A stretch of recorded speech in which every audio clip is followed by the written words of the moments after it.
আলহামদুলিল্লাহ রাব্বিল আলামিন ওয়া সাল্লাল্লাহু ওয়া সাল্লামু আলা নবিয়িনা মুহাম্মাদিন ওয়া আলা আলিহি ওয়া সাহবিহি আজমাইন। আমাদের এই কোরবানির সময়টা প্রতি বছর আসে। প্রতি বছরই আমরা কোরবানি দিই, কিন্তু এক বছর পর পর আসায় প্রতিবারই এই গুরুত্বপূর্ণ ইবাদত নিয়ে আমাদের অনেক প্রশ্ন জাগে এবং অনেক সময় আমাদের সামনে অনেক মাসালা আসে, অনেক ইস্যু আসে, যেগুলো নতুন করে আমাদেরকে এগুলো নিয়ে, এই মাসালাগুলো নিয়ে ভাবায়। অনেকে কোরবানির মাসালা নিয়ে জন্য কনফিউজ থাকেন, যে যেমন 7 ভাগে কোরবানি দেওয়া, 7টা নামের বিষয়টা কি, নামগুলো উচ্চারণ করতে হবে কি না, কোরবানি পশুর মাংসের বন্টনটা কিভাবে হবে, সবটুকু খেয়ে ফেলা যাবে কি না, রান্না করে খাওয়াতে হবে নাকি দান করলে হবে, চামড়া দিয়ে কি করতে হয়, কোরবানি পশুর চামড়া দিয়ে কি করতে হয়। অনেকে প্রশ্ন করেন যে কোরবানি পশু জবাই দেওয়া পর্যন্ত রোজা রাখতে হয়, এটা কি সঠিক কিনা, রোজা কারা রাখবে। অনেক সময় ভাগে, মানে যেটা শরিক হয়ে একটা গরুতে 7 ভাগ বা এর 7 ভাগই দিতে হবে কিনা, এর কম 3জন 4জন শরিক হতে পারবে কিনা।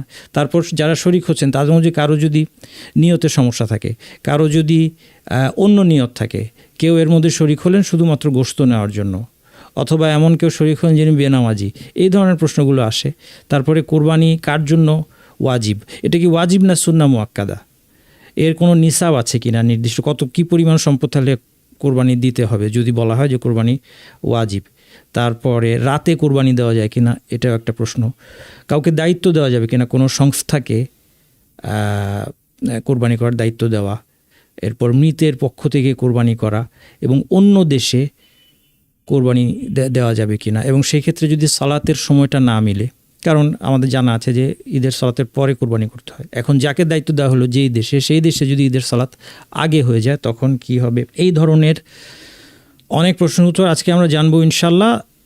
সেই সাথে আমরা আজকে কোরবানির মাসায় আলোচনা করার পাশাপাশি জিলহজের 10 দিনের ফজিলত সম্পর্কে আলোচনা করব, কারণ এই 10টা দিন হচ্ছে বছরের শ্রেষ্ঠ 10টা দিন। এই দিনে আমরা কী কী করতে পারি সেগুলো আমরা দেখব ইনশাল্লাহ। আপনারা আমার সাথে নিয়মিত যুক্ত থাকার জন্য টেলিগ্রাম এবং হোয়াটসঅ্যাপ চ্যানেলে আপনারা আমার সাথে জয়েন করুন, এবং এখানে কিছু ইমেল দেওয়া আছে info@nasirshahab.com, সেখানে আমাকে প্রশ্ন পাঠাতে পারেন। nasirshahab.com আমার ওয়েবসাইট, সেখানে অনেকগুলো কোর্স আছে ফ্রি, আপনারা এগুলো রেজিস্ট্রেশন করে করতে পারবেন, সার্টিফিকেট নিতে পারবেন। এই কোর্সগুলো অবশ্যই করবেন, এখানে অনেক উপকারী জ্ঞান আছে ইনশাআল্লাহ। আমরা কোরআন এবং সুন্নাহর আলোকে এবং সালাফদের, আমাদের পূর্ববর্তী মনীষী সাহাবী তাবে তাদের আন্ডারস্ট্যান্ডিং অনুযায়ী দিনের বিশুদ্ধ জ্ঞান জনসাধারণের মধ্যে প্রচার করতে সচেষ্ট। আল্লাহ সুবহানাহু যেন কবুল করেন।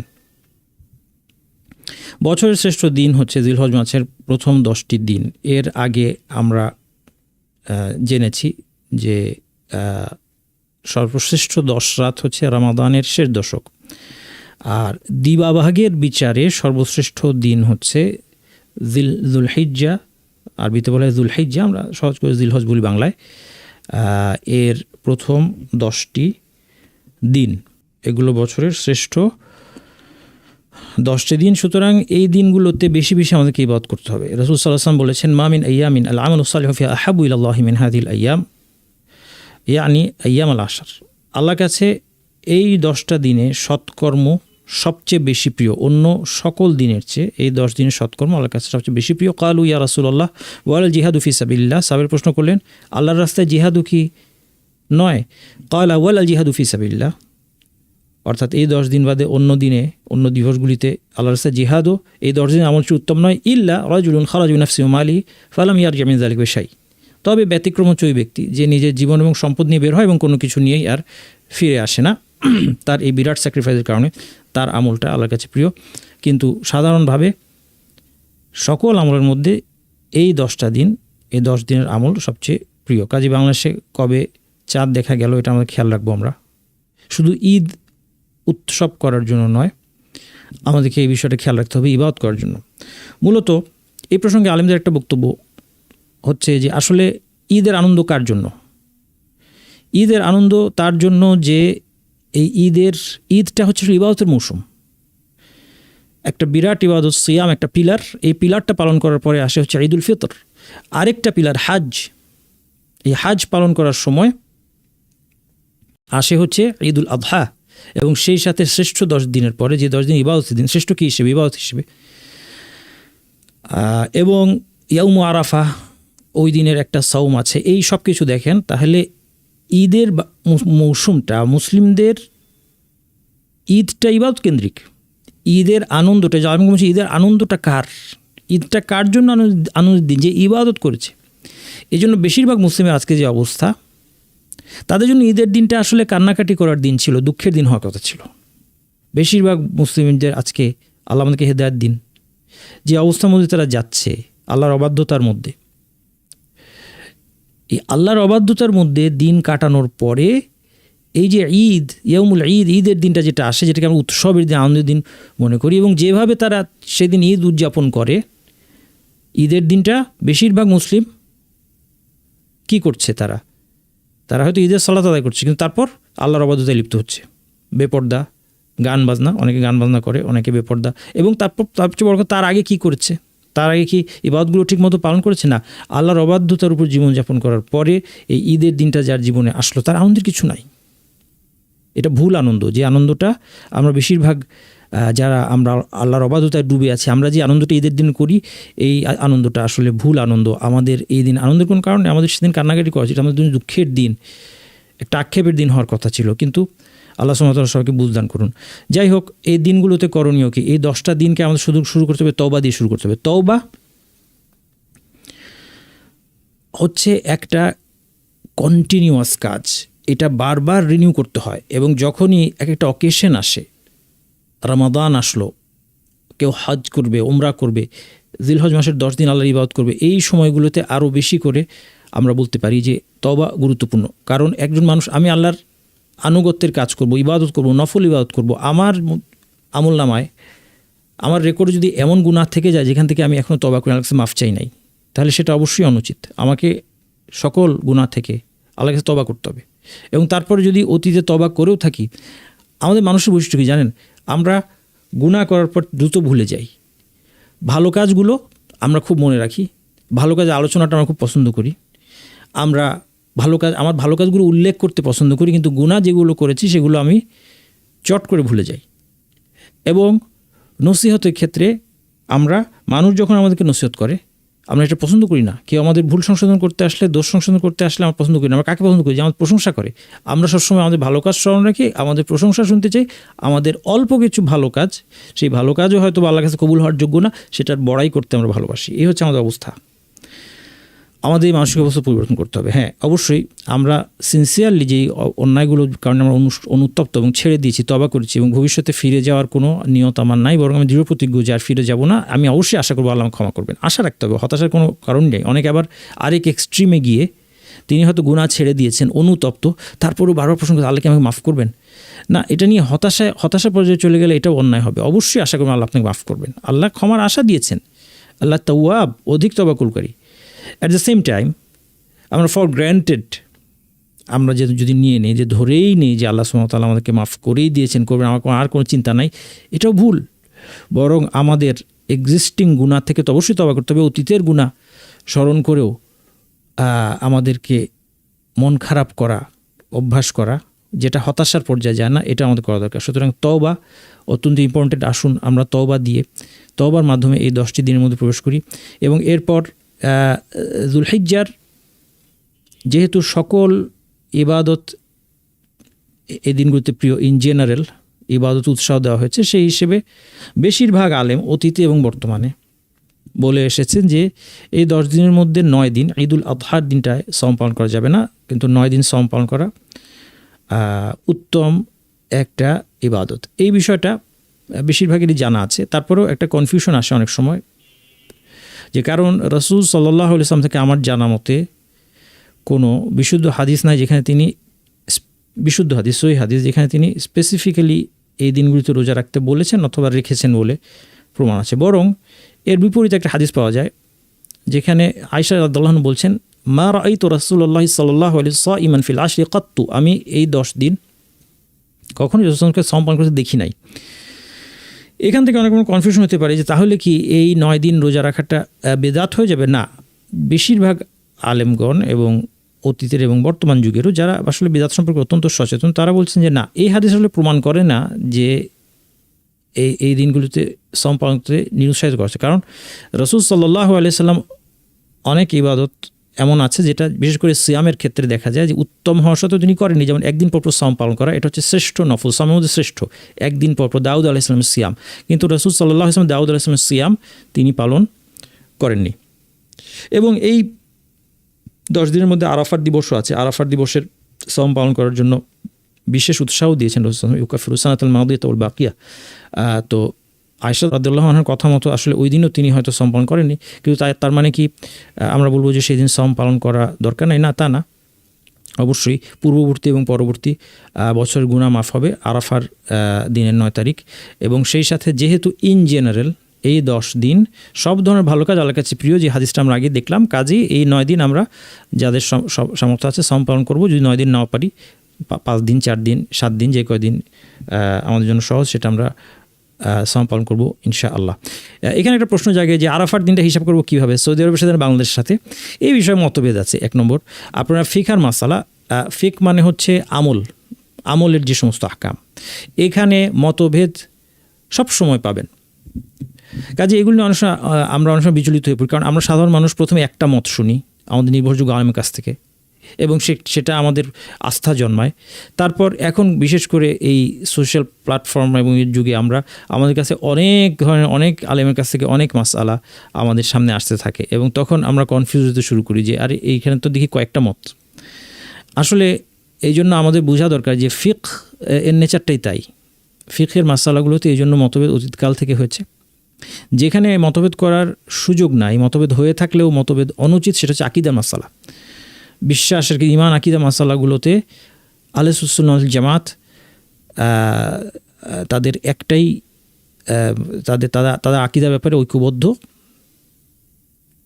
এবং সেই ক্ষেত্রে কেউ যদি বিভ্রান্ত হয় তাহলে সেটাকে বিভ্রান্তি হিসেবে উল্লেখ করা হবে। কিন্তু ফিকহের মাসালায়, আমলের বিভিন্ন মাসালায় সেখানে গিয়ে মতভেদ থাকবে, এবং এই মতভেদের কারণে কাউকে বিভ্রান্ত বলা যাবে না। এগুলি ইজতিহাদি মাসালা, যেমনটি হাদিসের মধ্যে এসেছে যে কেউ যখন একটা সিদ্ধান্ত দেয়, কোনো আলেম যদি একটা সিদ্ধান্ত দেয়, তাহলে সে যদি সঠিক সিদ্ধান্তে আসতে পারে তাহলে তার 2টা সওয়াব, যদি সঠিক সিদ্ধান্ত নাও আসতে পারে তার একটা সওয়াব হবে, কারণ সে চেষ্টা করছে। ঠিক তেমনি ফলোয়ার যারা, আপনি আপনার নির্ভরযোগ্য আলেমকে ফলো করলেন কিনা সেটা হচ্ছে বড় কথা। এবং নির্ভরযোগ্য আলেম আপনাকে তার ইলম সম্পর্কে ধারণা থাকতে হবে, আপনার আস্থা আসতে হবে যে সে কোরআন এবং সহিহ হাদিসের ভিত্তিতে নির্ভরযোগ্য আলেম ওলামাদের বক্তব্য আলোকে সঠিক মতটা তিনি আপনার কাছে পৌঁছে দিচ্ছেন, এই আস্থা থাকতে হবে। শুধুমাত্র চেহারা সুরত লিবাস দেখে আমাদের দেশে অনেক সময় দেখা যায় যে একজন মানুষ যে মাথায় টুপি আছে, লম্বা জুব্বা, লম্বা দাড়ি, তাকে মনে করি হচ্ছে আলেম। এটা আমাদের দেশে হয়, এটা আমরা ভুল করি। মসজিদে অনেক সময় কারো একটা মাসআলার দরকার, একটা মানুষের মাথায় টুপি আছে, দাড়ি আছে, তিনি লম্বা জুব্বা পরেন, তার আমল সুন্দর আলহামদুলিল্লাহ, তিনি নিশ্চয়ই পরেজগার, কিন্তু এমন তার মানে এই না যে তিনি জ্ঞানী। তো এরকম একটা লিবাস দেখলেই একজন মানুষ গিয়ে তাকে মনে করে যে হচ্ছে আলেম, তাকে প্রশ্ন করে, অথবা তিনি কোনো কথা বললে সেটাকে দিন মনে করা, এটা ঠিক না। আমাদের খোঁজখবর নিতে হবে যে তিনি কি পড়াশোনা করছেন, কত জানেন। আমার একটা আস্থা থাকতে হবে যে তিনি কোরআন হাদিস জানেন, তিনি দিনী বইপত্র পড়েছেন, তিনি আলেমদের কাছে বসেছেন, তাদের কাছ থেকে আলাপ আলোচনা শুনেছেন, তাদের বক্তব্যগুলো থেকে তিনি কোট করেন, কোরআন হাদিস থেকে কোট করেন, তার একটা বাজ বিচার করার মতো একটা মিনিমাম ধারণা তার থাকতে হবে। একটা মিনিমাম লেভেলের নলেজ না থাকলে তো তার কাছ থেকে আমরা কি হয় তিনি নিজে গবেষণা করে সিদ্ধান্ত নিতে সক্ষম, অথবা আমাদের কাছে নির্ভরযোগ্য আলেম ওলামাদের বক্তব্য নিয়ে আসছেন। তো এই জন্য শুরুতে বললাম যে এগুলো নিয়ে ঝগড়াঝাটি করা যাবে না, এই মাসালাগুলো ঝগড়াঝাটি করা যাবে না। তাহলে এখন আপনারা এখানে 2টা বক্তব্য পাবেন। কেউ বলবে যে বাংলাদেশের চাঁদ দেখার ভিত্তিতে জিলহজ মাসের 9 তারিখে আমরা সাওম পালন করব, এবং সৌদি আরবের বিখ্যাত আলেম শেখ মোহাম্মদ সালিহ উসাইমিন রহমতুল্লাহ আলাইহি তার এটা মত ছিল। আমি রেফারেন্স দিলাম, কারণ এই বিষয়ে একদম, যেহেতু এখন চাঁদ দেখার ভিত্তিতে আমাদের জিলহজ মাসটা ভিন্ন হয়ে যাচ্ছে, এবং এখন যেহেতু যে কমিউনিকেশন যুগ, এই কমিউনিকেশনটা না থাকলে যখন ছিল তখন ঝামেলা ছিল না, তখন এখানকার লোকালিটির মানুষ এখানে চাঁদ দেখেই তারা 9 তারিখ হিসাব করেছে। তাদের পক্ষে হয়তো জানাও সম্ভব ছিল না যে সৌদি আরবে আরাফাত দিবস হয়, কি হয়েছে কি হয় নাই, কিন্তু এখন আমরা জানি যে ঠিক কবে সৌদি আরবে আরাফাত দিবস। সাধারণত বাংলাদেশে সৌদি আরবে আরাফাত দিবসটা সেটা সাধারণত বাংলাদেশে 8 তারিখ হয়, একদিন আগে 9 তারিখ আরাফাত দিবস, আরাফাত যেদিন রোজাটা রাখতে হবে, বাংলাদেশে সেটা হয় 8 তারিখ। তারপরের দিন যেটা সৌদি আরবে ঈদের দিন, সেদিন বাংলাদেশ হয় 9 তারিখ। তো এখন বাংলাদেশি হিসাবে করব নাকি আরাফাত দিবস, যেহেতু আরাফা সেখানে আমাদের যেখানে হজ পালন হচ্ছে সেই জায়গায়, নাকি সেই দিনটা আমার জানা আছে কোন দিন হাজিরা আরাফা অবস্থান করেছে, নাকি সেই দিন আমরা এই রোজাটা রাখবো। দুইটা মতই আছে, যেটা আমি বললাম। সৌদি আরবেরই বড় আলেম শেখ মোহাম্মদ সালেহ হোসেন রহমতুল্লাহ আলাইহি বলেছেন যে বাংলাদেশের সাথে মানে প্রত্যেকে নিজ নিজ দেশের চাঁদ দেখা অনুযায়ী এটা করবে। কাজেই সেই হিসেবে বাংলাদেশে যেদিন আমাদের 9 জিলহজ হবে সেদিন আমরা বাংলাদেশে রোজা রাখবো। এই মতটা আমার কাছে প্রেফারেবল মনে হয়। কিন্তু অন্য মতটাও আছে, তারা বলছেন কি না, আরাফার দিবস তো একটা ওই এলাকার সাথে নির্দিষ্ট একটা দিবস, কাজেই যেদিন সেখানে হাজিরা দাঁড়াচ্ছেন অবস্থান করছেন সেই দিনটায় আমরা এখানে মানে বিশ্বের সব জায়গায় আমরা সম পালন করব। আপনাদের কাছে যেটা নির্ভরযোগ্য মনে আপনারা আমল করতে পারেন। আর যদি জিলহজের 9টা সওমই আমরা পালন করি তাহলে আমরা তো আরাফার দিবসটা পেয়ে গেলাম আলহামদুলিল্লাহ। এরপরের এই দিন ইবাদত হচ্ছে আরও হচ্ছে এই দিনগুলোর, অর্থাৎ একেবারে আসলে তাকবীর, তাহলিল, তাহমিদ এগুলো হচ্ছে একেবারে জিলহজ মাসের 1 তারিখ থেকে 13 তারিখ পর্যন্ত। 13 তারিখ মানে 13 তারিখ সূর্যাস্ত হয়ে গেলে আরবি দিনটা চেঞ্জ হয়ে যায়, ফলে জিলহজ মাসের 13 তারিখ সূর্যাস্ত পর্যন্ত আমরা এটা করব। এর মধ্যে এই তাকবীরের মধ্যে তাকবীর, তাহলিল, তাহমিদের মধ্যে এটা এসেছে, কয়েকটা ভাষ্য এসেছে, এগুলো সবগুলোই সাহাবীদের থেকে বর্ণিত। এটা একটা সহজ, যেটা আপনার সামনে দিলাম। আরও অনেকগুলো আছে, সবগুলো যাদের জ্ঞান বেশি তারা করতে পারেন। আল্লাহু আকবার, আল্লাহু আকবার, আল্লাহু আকবার। আমি 4টা সেন্টেন্সে ভাগ করে দিচ্ছি, কারো পড়তে সুবিধা হবে এই জন্য। আল্লাহু আকবার, আল্লাহু আকবার, লা ইলাহা ইল্লাল্লাহ, ওয়াল্লাহু আকবার, আল্লাহু আকবার, ওয়ালিল্লাহিল হামদ। হ্যাঁ, 4টা বাক্য। আল্লাহর বড়ত্ব বর্ণনা করছি। লা ইলাহা ইল্লাল্লাহ, আল্লাহ ছাড়া ইবাদতের যোগ্য কোনো ইলাহ নেই। আল্লাহু আকবার মানে আল্লাহ সবচেয়ে বড়। ওয়ালিল্লাহিল হামদ, এবং সমস্ত প্রশংসা এবং শুকরিয়া একমাত্র আল্লাহর। এই 4টি বাক্য, এটা আমরা জিলহজ মাসের 1 তারিখ থেকে বেশি বেশি বলবো, যে কোনো সময় বলবো। আর বিশেষভাবে আরাফার দিন যেটা 9 তারিখ, সেদিন ফজর সালাত থেকে শুরু করে 13 তারিখের সালাতুল আসর পর্যন্ত সালাতের পরে এই তাকবীরটা পাঠ করা, এটাও সুন্নাহ। তো এটাও আমরা পড়ব। এটাকে বলা হয় তাকবীর আল মুকাইয়াদ, আর এর আগেরটাকে বলা হয় মুতলাক। তাকবীর আল মুতলাক, একটা হচ্ছে মুতলাক মানে ইন জেনারেল এই 13 দিনই হবে, আর একটা হচ্ছে মুকাইয়াদ মানে একটা নির্দিষ্ট সময়, সেটা কি 5 ওয়াক্ত সালাতের পরে বিশেষভাবে পড়া। এটা হচ্ছে কবে থেকে? জিলহজ মাসের 9 তারিখ ফজর থেকে শুরু করে 13 তারিখের আসরের পর, কারণ 13 তারিখ মাগরিব হয়ে গেলে আসলে 13 তারিখ শেষ, 14 তারিখ শুরু হয়ে গেল আরবি হিসাবে, যেটা আগে বললাম। এবং হজ উমরা যাদের সামর্থ্য আছে, অবশ্যই যারা হজে যাবেন তারা তো চলেই গিয়েছেন অথবা আরও যাচ্ছেন, এখন তাদের আল্লাহ সুবহানাহু তাদের হজকে কবুল করুক। এবং এছাড়া বেশি বেশি করে দান সাদাকা এবং অন্যান্য ইবাদত আমরা করব, এবং কুরবানি আমরা অবশ্যই যাদের সামর্থ্য আছে তারা করার চেষ্টা করব। তাহলে এই ইবাদতগুলো, উল্লেখযোগ্য কয়েকটি ইবাদত আমরা উল্লেখ করলাম এই 10 দিন, যেগুলো আমরা করতে পারি ইনশাল্লাহ। প্রথম প্রশ্ন হচ্ছে যে কুরবানি কি ওয়াজিব নাকি সুন্নাতে মুআক্কাদা? এই বিষয়ে যথারীতি যে কথা আমি শুরুতে আপনাকে একটা ভূমিকায় বলে দিলাম, এবং আমার যে কোনো ফিকহি আলোচনায় আপনারা বারবার পাবেন যে ফিকহি মাসলায় মতভেদ আছে, মতভেদ থাকবে। মতভেদ যুক্তিসঙ্গত কিছু কারণও আছে, অনেকগুলো কারণ আছে যেখানে মতভেদ হয়। এগুলো নিয়ে খুব বিচলিত হওয়ার দরকার নাই, নির্ভরযোগ্য আলেমকে অনুসরণ করতে হবে, এবং সেটা অনুসরণ করতে গিয়ে দুইজনের মধ্যে যদি দুইটাও হয় তাহলে আমাদের মনের মধ্যে কোনো আমাদের বিভেদ আসলে চলবে না, যে উনি কেন এই মতটা অনুসরণ করেন, উনি কেন আমার মতের অনুসরণ করলেন না, এটার জন্য অন্তরের মধ্যে কিন্তু বিভেদ আসা যাবে না ফিকহি মাসালায়। কোরবানি ওয়াজিব নাকি সুন্নাতে মুআক্কাদা, দুইটা মত আছে। আমাদের দেশে ওয়াজিব হওয়ার মতটা ফলো করা হয়, যেটা ইমাম আবু হানিফা রাহমাতুল্লাহর মত, এবং শেখুল ইসলাম ইবনে তাইমিয়া রাহমাতুল্লাহি আলাইহি তিনি কিন্তু এই মতটা পোষণ করেছেন। এবং এই মতের পক্ষে একটা শক্তিশালী হাদিস আছে, সেটা হচ্ছে মান ওয়াজাদা সাআতান ফালাম ইউদাহি ফালা ইয়াকরাবান্না মুসাল্লানা। যে ব্যক্তি সামর্থ্য থাকা সত্ত্বেও কুরবানি করে না, সে যেন আমাদের ঈদগাহের কাছেও না আসে। এই হাদিসটা যদি সহিহ হতো তাহলে আর এই মানে খুব একটা সন্দেহ থাকতো না, আমরা বলতাম যে এটা আসলে ওয়াজিব এবং এটা নিয়ে মতভেদ করা উচিত না। কিন্তু মুশকিল হচ্ছে এই হাদিসটা নিয়ে মতভেদ আছে, এই হাদিসটা বিশুদ্ধ কিনা সেই ব্যাপারে মতভেদ থাকায়, এবং অনেকের মতে হাদিসটা বিশুদ্ধ নয়, এই জন্য তারা বলছেন যে না, এই হাদিসটা বিশুদ্ধ নয়। ফলে কুরবানির বিধানটা যদিও এটা অনেক বড় একটা ইবাদত, তা সত্ত্বেও এটা সুন্নাতে মুআক্কাদার পর্যায়ে থেকে যাচ্ছে। এটা হচ্ছে দ্বিতীয় মত। এখানে একটা প্রশ্ন আসে যে তাহলে যিনি ওয়াজিব মনে করছেন অথবা সুন্নাহ মুআক্কাদাই, কিন্তু তিনি চিন্তা করছেন যে কখন কোরবানি, যিনি মনে করছেন যে ওয়াজিব, আসলে কেউ যদি সুন্নাহ মনে করে, মানে সুন্নাহ মুআক্কাদা মানে এটা করলে উত্তম, এবং মুআক্কাদা এমফাসাইজড, অবশ্যই এটা করার চেষ্টা করা উচিত বিশেষ যাদের সামর্থ্য আছে। কিন্তু ওয়াজিব বললে তখন একটা চিন্তা অনেকের, মানে ওয়াজিব মতটা নিলে এটার সাথে একটা প্রশ্ন অনেকের আসবে যে কখন ওয়াজিব হয়, এবং এই ব্যাপারেও বিভিন্ন মত আছে। অনেক সময় নিসাবের কথা বলা হয়, তবে আসলে আমার জানা মতে এটার নির্দিষ্ট কোনো নিসাবের দলিল আমি দেখি নাই হাদিসের মধ্যে। যেমন জাকাতের ক্ষেত্রে নিসাবের সুস্পষ্ট উল্লেখ আছে হাদিসে, কিন্তু কুরবানির ক্ষেত্রে নিসাবের উল্লেখ এটা হাদিসের মধ্যে আমি দেখি নাই।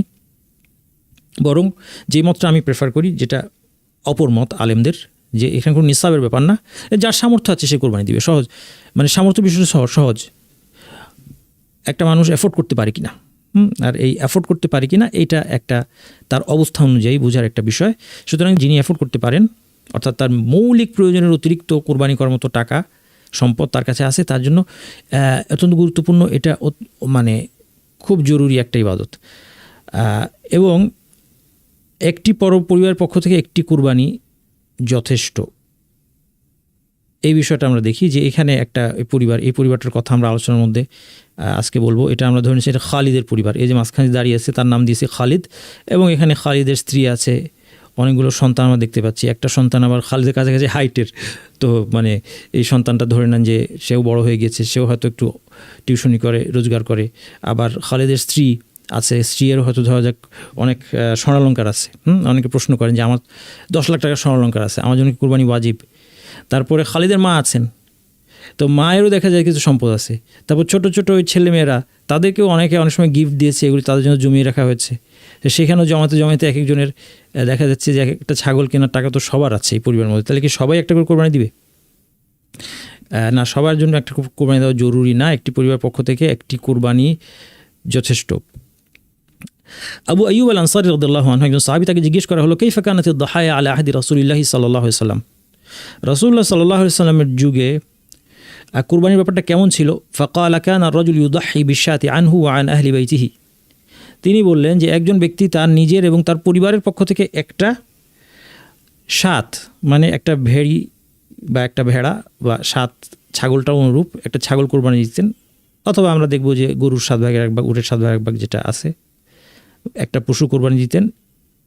ফায়াকুলুন, এবং সেটা খেতেন, তারা খেতেন, ওয়ায়ুতঈমুন, এবং খাওয়াতেন, হাত্তা তাবাহান নাসু ফাসারাত কামা তারা।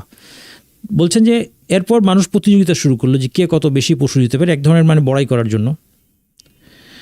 ফলে এখন যে অবস্থায় হয়েছে সে অবস্থায় এসে দাঁড়িয়েছে, যেমনটি তুমি দেখছো। অর্থাৎ মনে হচ্ছে যেন যখন আবু আইয়ুব আল আনসারী রাদিয়াল্লাহু আনহু তিনি এই ঘটনাটা বলছেন, ততদিনে মানুষ ওই রাসূল সাল্লাল্লাহু আলাইহি ওয়াসাল্লামের যুগে যে প্রত্যেক পরিবারের পক্ষ থেকে একটা পশু দেওয়ার যে চলটা ছিল, সেই চলটা পরিবর্তন হয়ে তখন মানুষ এটা নিয়ে বড়াই শুরু করলো, মানে লোক দেখানো। এবং এটা একটা খারাপ জিনিস অবশ্যই, কারণ এটা লোক দেখানোর জন্য না। হ্যাঁ, এই জন্য কোন আলেম বলছেন যে আসলে সামর্থ্য থাকলেও একটা পরিবার থেকে একটা পশু দেওয়াটাই সুন্নাহ। কোন আলেমের কথা এরকম মনে হয়। আবার কেউ বলছে যে না, যদি সবাই দিতে চায়, এক পরিবার পর থেকে একাধিক পশু দেওয়া হয় এবং প্রত্যেকের সামর্থ্য আছে, প্রত্যেক একটা করে দিল, সেটা ভালো। কারণ এটা জিয়াদাতু খাইর, আরও বেশি একটা পশু যদি কোরবানি করা হয় তার চেয়ে 2টা পশু 3টা পশু কোরবানি করা, অথবা গরুর 7 ভাগের 1 ভাগ না দিয়ে ফুল গরুটা কোরবানি করা তো উত্তম। কাজে যেহেতু সবাই সামর্থ্য আছে, সবাই যদি একটা করে ভাগ কিনে গরুর, সবাই টাকা দেয় এবং ফুল গরুটা কোরবানি করে, তাহলে সেটা সেদিক থেকে উত্তম। কেউ এটা বলছেন, কেউ বলছেন যে না, তারপরেও সুন্নাহ যেটা সেটাই হয়তো বা প্রেফারেবল, যে পরিবার পক্ষ থেকে একটা। যাই হোক, এই বিষয়ে খুব বেশি দরকার নেই। আমরা বলতে পারি যে কারণ হয়তো সাহাবীদের যুগে, রাসূল সাল্লাল্লাহু আলাইহি ওয়াসাল্লামের যুগে আসলে সবাই, তারা হয়তো না, অবশ্যই তারা দরিদ্র ছিলেন, তাদের পক্ষে এফোর্ড করা মুশকিল ছিল। পরবর্তীতে মানুষের হাতে যখন সম্পদ এসেছে, সুতরাং পরিবার যদি মনে করে যে আমরা একাধিক পশু দিব, অথবা পরিবার বাবা আছেন, বাবারও রোজগার আছে, একই পরিবারের সন্তানও আছেন, তো বাবা একটা পশু দিলেন, সন্তানও তার টাকা দিয়ে একটা পশু দিয়ে পরিবার প্রত্যেকে পক্ষ থেকে 2টা পশুই দেওয়া হলো, তাতেও বড় ধরনের কোনো সমস্যা নেই বলেই মনে হয়। তবে একটা জিনিস মনে রাখতে হবে যে কোরবানির ইবাদতটা আসলে কি, এটা আমাদের অনেকে বুঝতে আমরা ব্যর্থ হই। কোরবানির মূল ইবাদতের মূল স্পিরিটটা, মানে কোরবানির ইবাদতটা এত উত্তম, আল্লাহর কাছে এত প্রিয় কেন? এটা মূলত টাকা খরচ হচ্ছে আল্লাহর রাস্তায় কারণে না। মানে সাদাকা, যে কনসেপ্টটা, শুধুমাত্র সাদাকার কারণে এই ইবাদতটা, এটা একটা অন্যতম শ্রেষ্ঠ ইবাদত হওয়ার কারণ সেটা না, তার চেয়ে বড় একটা জিনিস আছে। কারণ আপনি দেখেন, একটা পশু কোরবানি করার পরে অনেক আলেমের মতেই পুরো গোশতটা খেয়ে ফেলা যাবে, যিনি কোরবানি দিয়েছেন তিনি পুরো গোশত খেয়ে ফেললেও অসুবিধা নাই, এটা অনেকের আলেমের মত আছে এবং শক্তিশালী মত আছে। কারণ তারা বলছেন যে কোরবানির পশু থেকে যে দিতেই হবে সাদাকা, এটার কোনো শক্তিশালী দলিল নাই। 3 ভাগ সেগুলো আমরা দেখব, সেগুলো সাহাবী থেকে বর্ণিত আছে, কিন্তু এই ভাগ করাটা এবং দান করাটা কি এখানে মাস্ট? যদি অবশ্যই দান কেন করবেন না, কিন্তু যদি আমরা শুধু এই পয়েন্টে আসি যে দান করাটা কি মাস্ট কি না, সুস্পষ্ট কোনো দলিল নাই যে দান করতেই হবে, এটা আলেমদের এক দলের মত। হ্যাঁ, আমরা এটা করতে হবে তা না, কিন্তু আমি যে কথা বোঝানোর জন্য এটা বললাম সেটা হলো এই যে তাই যদি হয় তাহলে আসলে কোরবানির ইবাদতের শ্রেষ্ঠত্বটা কোন জায়গায়? শ্রেষ্ঠত্বটা হচ্ছে আল্লাহ সুবহানাহু ওয়া তাআলার জন্য রক্ত প্রবাহিত করা, শুধুমাত্র এক আল্লাহর জন্য রক্ত প্রবাহিত করা, এটা ইটসেলফ একটা ইবাদত। এবং এটার মধ্যে স্পিরিটটা হচ্ছে তাওহীদের স্পিরিট। কারণ আপনি দেখেন যে বিধর্মীরা অন্যান্য ধর্মে আপনি দেখবেন যে তাদের বলি দেওয়ার প্রথা আছে, তারা তাদের দেবদেবীর জন্য পশু বলি দেয়। তার মানে মানুষের মধ্যে এই কনসেপ্টটা আছে যে যেই তার মিথ্যা উপাস্য, এগুলো সব মিথ্যা মাবুদ দেবদেবী, যেগুলোকে সে ভক্তি করে সেই ভক্তির নিদর্শন হিসেবে একটা পশুর রক্ত প্রবাহিত করা, এই কনসেপ্টটা কি আছে? এই কনসেপ্টটা অন্যান্য ধর্মের মধ্যেও আছে। এবং এই কনসেপ্টটা সঠিক যদি এটা আল্লাহর জন্য হয়, যে আমাদের সমস্ত ভক্তি একমাত্র আল্লাহর জন্য এবং ইবাদতে আল্লাহর সাথে কেউ শরিক নাই, এই যে তাওহীদ, আল্লাহর একাত্মবাদ, এই একত্ববাদের একটা প্রকাশ হিসেবে আমরা একটা পশু কোরবানি করে রক্ত প্রবাহিত করছি আল্লাহর জন্য। এই জন্য এই কাজটা যদি কেউ অন্যের প্রতি ভক্তি প্রদর্শন করতে গিয়ে করে, এটা শিরক হয়ে যাবে। আল্লাহ ছাড়া অন্য কারো জন্য, মানে অন্য একজনকে গোশত খাওয়ানোর জন্য আমি করলাম সেটা না, সেটা বলছি না, কিন্তু তার সম্মানে রক্ত প্রবাহিত, তার প্রতি ভক্তির কারণে, এত বড় ভক্তি যে আমি রক্ত প্রবাহিত করে এর প্রমাণ দিলাম, এটা শিরক হয়ে যাবে। এবং এই জন্য দেখেন যে ইব্রাহিম আলাইহিস সালাম, যার সুন্নাহ হিসেবে, যার প্রচলিত সুন্নাহ হিসেবে আমরা কোরবানিটা করি, তাকে কোনো পশুর আদেশ প্রথমে দেওয়া হয় না। প্রথমে দেওয়া হয়েছিল তার প্রিয় যে বস্তু, তার সন্তানকে জবাই করতে বলা হয়েছিল। কারণ এটার স্পিরিটটা হচ্ছে তাওহীদের স্পিরিট এবং স্যাক্রিফাইসের স্পিরিট, যে এক আল্লাহর জন্য আমি সব কিছু আমি দিয়ে দিতে প্রস্তুত। কারণ সন্তানের তো কোনো টাকায় কোনো ভ্যালু নাই। সন্তানকে যে কোরবানি করতে বলা হচ্ছে, এটা একটা পরীক্ষা ছিল তার জন্য, বিরাট পরীক্ষা, যে সবচেয়ে প্রিয় বস্তুর চেয়েও আল্লাহ প্রিয় কিনা, এটার পরীক্ষা ছিল। তো সেটার তো কোনো মনিটারি ভ্যালু নাই। তো সেখান থেকে কিন্তু কোরবানির বিধানটা আসছে। কোরবানির মূল ইবাদতটা হচ্ছে আল্লাহর সন্তুষ্টির উদ্দেশ্যে তার প্রতি আমাদের যে চূড়ান্ত ভক্তি, সেই ভক্তি, ভালোবাসা, ভয় থেকে রক্ত প্রবাহিত করা।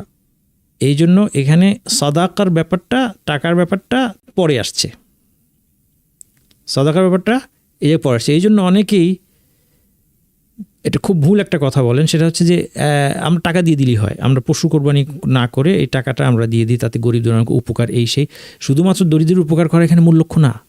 দরিদ্রের উপকার আমরা সারা বছর করি, আলহামদুলিল্লাহ। আমরা মুসলিমরা, দরিদ্রদের, প্রকৃত মুসলিম মুমিনরা দরিদ্রদের জন্য যেভাবে টাকা খরচ করে সেভাবে কেউ করে না, সেটা আমরা করি, সারা বছর করব। কিন্তু এখানে তার চেয়ে বড় একটা কনসেপ্ট আছে, সেটা হচ্ছে আল্লাহ সুবহানাহু ওয়া তাআলার একত্ববাদকে তুলে ধরা, এবং সেই একত্ববাদের আমরা যে শুধুমাত্র আল্লাহর জন্য আমাদের চূড়ান্ত ভক্তি এবং এতে আর কেউ শরিক নাই, সেই তাওহীদে প্রকাশ করার জন্য আল্লাহর জন্য আমরা একটা পশুর রক্ত প্রবাহিত করলাম। সুতরাং এটাকে শুধু টাকার ভ্যালু দিয়ে যারা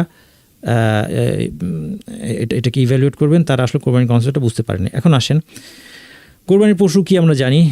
ভেড়া অথবা একটা ছাগল, গরু, উট, এই 4 ধরনের পশুর বাইরে কিন্তু কোরবানি করা যাবে না। এই 4 ধরনের পশুর বাইরে অন্য কিছু কিন্তু খাওয়া যায়, কিন্তু কোরবানি হবে না। মুরগি দিয়ে কোরবানি হবে না, আমরা সবাই জানি। ঘোড়া খাওয়া কিন্তু জায়েজ, ঘোড়া জবাই করে খাওয়া যাবে, কিন্তু ঘোড়া দিয়ে কোরবানি হবে না। কেউ যদি একটা বন্য গাধা নিয়ে আসে, বন্য গাধা খাওয়া যায়, গৃহপালিত গাধা খাওয়া বৈধ নয়। কেউ একটা বন্য গাধা নিয়ে এসে জবাই করে দেয়, এটা কোরবানি হবে না, সে জবাই করে খেতে পারবে, যদিও বন্য গাধা জবাই করা যায় না, স্বীকার করতে হয়। তাহলে এই 4 প্রকার পশু, এর বাইরে কিন্তু হবে না কোরবানি। গরু, উট, আর গরু এবং উটে 7 ভাগের 1 ভাগ মালিকানা হলেও হবে। তাহলে সর্বোচ্চ 7 জন মালিক হতে হবে গরু বা উটে। এখন এইবার যে জিনিসটা আমরা আসি, যে আমাদের একটা গরুতে 7 নামের অর্থটা কি? আমরা 7 নাম কথাটা আমাদের প্রচলিত আছে। আসলে বিষয়টা হচ্ছে মালিক 7 জন হতে পারবে। এখানে 2টা জিনিস আছে, একটা হচ্ছে মালিকানা, একটা হচ্ছে সওয়াবে শরীক হওয়া। তাইলে মালিক হতে পারবে 7 জন, 7 জন মিলে কিনতে পারবে একটা গরু, সর্বোচ্চ 7 বা তার কম, 6 জন মিলে কিনতে পারে, 5 জন, 4 জন, 3 জন কিনতে পারে, কিন্তু সর্বোচ্চ 7 জন মিলে কিনতে পারবে। অর্থাৎ এই 7 ভাগের 1 ভাগের মালিক হতেই হবে। ফলে এরপর প্রত্যেকে আবার তার পরিবারের লোকের পক্ষ থেকেই তার অংশটা দিচ্ছে, কাজেই তিনি সওয়াবে তার পরিবারের লোকদেরকে, আত্মীয়দেরকে শরিক করতে পারেন। সওয়াবের ক্ষেত্রে কোনো সংখ্যার বিষয় নাই। অনেকে যেটা মনে করে যে আমি একটা গরু কিনবো এবং সেখানে 7টা নাম দিব, তখন কি হয়, পরিবারের 7 জনের নাম তিনি বাছাই করেন। পরিবার সদস্য যদি এর চেয়ে কম হয় তখন সেই 7 জনের মধ্যে তার হয়তো মৃত মা বাবা তাদেরকে ঢুকিয়ে 7 জন বানায়। আবার পরিবার সদস্য সংখ্যা অলরেডি বেশি হয়ে গেলে তখন তার একটা বাছ বিচার করতে হয় কয়জনের নাম দিব। না, কনসেপ্টটা এরকম না। কারণ কর্তা তিনি কিনেছেন, তিনি একাই যেটা কিনেছেন ওনার টাকা দিয়ে উনি একাই এটার মালিক। এখন সওয়াবে শরিক তিনি করতে পারবেন কয়জনকে, এটা 7 জনের মধ্যে সীমাবদ্ধ না। তাহলে ধরা যাক একটা গরু এখন কি আসলে 7টা পরিবার মিলে এটা কিনতে পারবে। ধরা যাক খালিদ, মুআদ, ওমর, জাইদ, রাশিদ, আরিফ, আনাস, এর মনে করেন সবাই বন্ধু অথবা প্রতিবেশী, আলাদা আলাদা তাদের পরিবার আছে সবাই মিলে গরুটা কিনলো। তাহলে খালেদের অংশটা খালেদ এবং তার পরিবারের পক্ষ থেকে যথেষ্ট হবে। আরিফ আরেকজন খালেদের বন্ধু, আরিফের অংশটা আরিফ এবং তার পরিবারের পক্ষ থেকে যথেষ্ট হবে। এই হচ্ছে ব্যাপার। এখন খালেদের পরিবারে 7 জন থাকতে হবে, 10 জন থাকতে হবে, 20 জন থাকতে হবে। আরিফের পরিবারে 2 জন থাকতে হবে, 5 জন থাকতে হবে, 10 জন থাকতে হবে। প্রত্যেকের পরিবারে কিন্তু আবার অনেক লোক থাকতে পারে, তাতে কোনো অসুবিধা নাই। তাহলে মালিকানায় শরিক হচ্ছে 7 জন। এই হচ্ছে 7 জনের কনসেপ্ট। সুতরাং 7 নাম বিষয়টা, এই 7 নাম বললে আমার মনে হয় বিষয়টা কনফিউজিং হবে।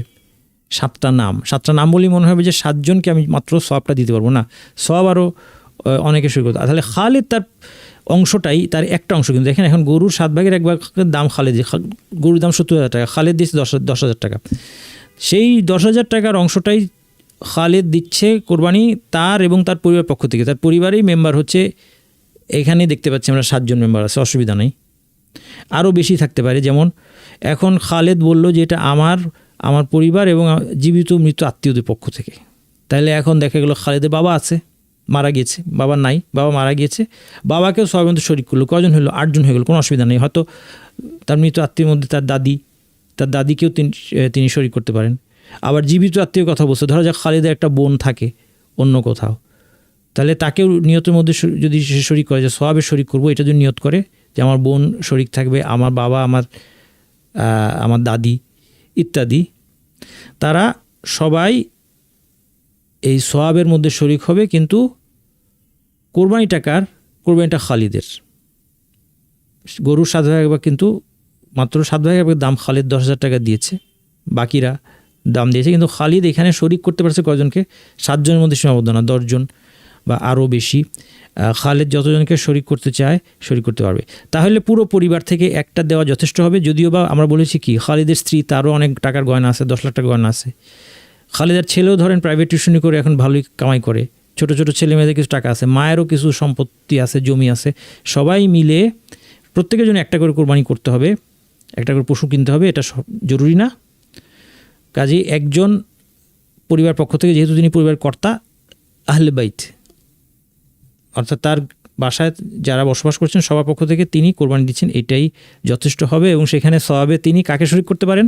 তিনি এটা নিজের এবং তার পরিবার পক্ষ থেকে দিবেন, চাইলে তার আত্মীয়দের পক্ষ থেকেও দিতে পারেন, যে আত্মীয়দেরকে সওয়াবে শরিক করার উদ্দেশ্যে তিনি বলতে পারেন যেটা আমার পরিবার, আমার জীবিত মৃত আত্মীয়দের পক্ষ থেকে, অর্থাৎ তারাও আল্লাহ আপনি তাদেরকেও সওয়াবে শরিক করুন। এখানে সওয়াবে শরিকের ক্ষেত্রে কোনো সংখ্যার বিষয় নাই, আশা করি বুঝতে পারেন। আচ্ছা, একটা ছাগলের মধ্যে আর ভাগ হয় না কোনো, সুতরাং ছাগলের মালিক একজনকে হতে হবে। 2 জন মিলে একটা ছাগল কিনে কোরবানি দিলে হবে না। কিন্তু ধরা যাক এখন একটা সমস্যা আপনাদের সামনে নিয়ে আসি, যে এই ফ্যামিলিটা দেখেন যে মা আছেন, 2 ছেলে আছেন, এক ছেলে বিবাহিত, মাকে নিয়ে থাকেন একসাথে, আরেক ছেলেও আছে সেখানে, আরেক ভাই, 2 ভাই। এখন তারা ছাগলের দাম 10,000 টাকা, এই ভাইয়ের আছে 5,000, এই ভাইয়ের আছে 5,000, তাহলে 2 জন মিলে 5,000 দিয়ে ছাগল কিনে কোরবানি দিলে 2 শরিকে হবে না। কিন্তু তারা একটা কোরবানি দিয়েছেন, তারা কি করতে পারেন? তারা যেটা করতে পারেন দেখেন, তারা 2 জনে 5,000 টাকা করে মাকে দিলেন, যে মা আপনার 10,000 টাকা আপনাকে দিলাম, এই 10,000 টাকা দিয়ে আপনি একটা ছাগল কিনে আপনার এবং পরিবার পক্ষ থেকে কোরবানি দেন, তাহলে হয়ে যাবে।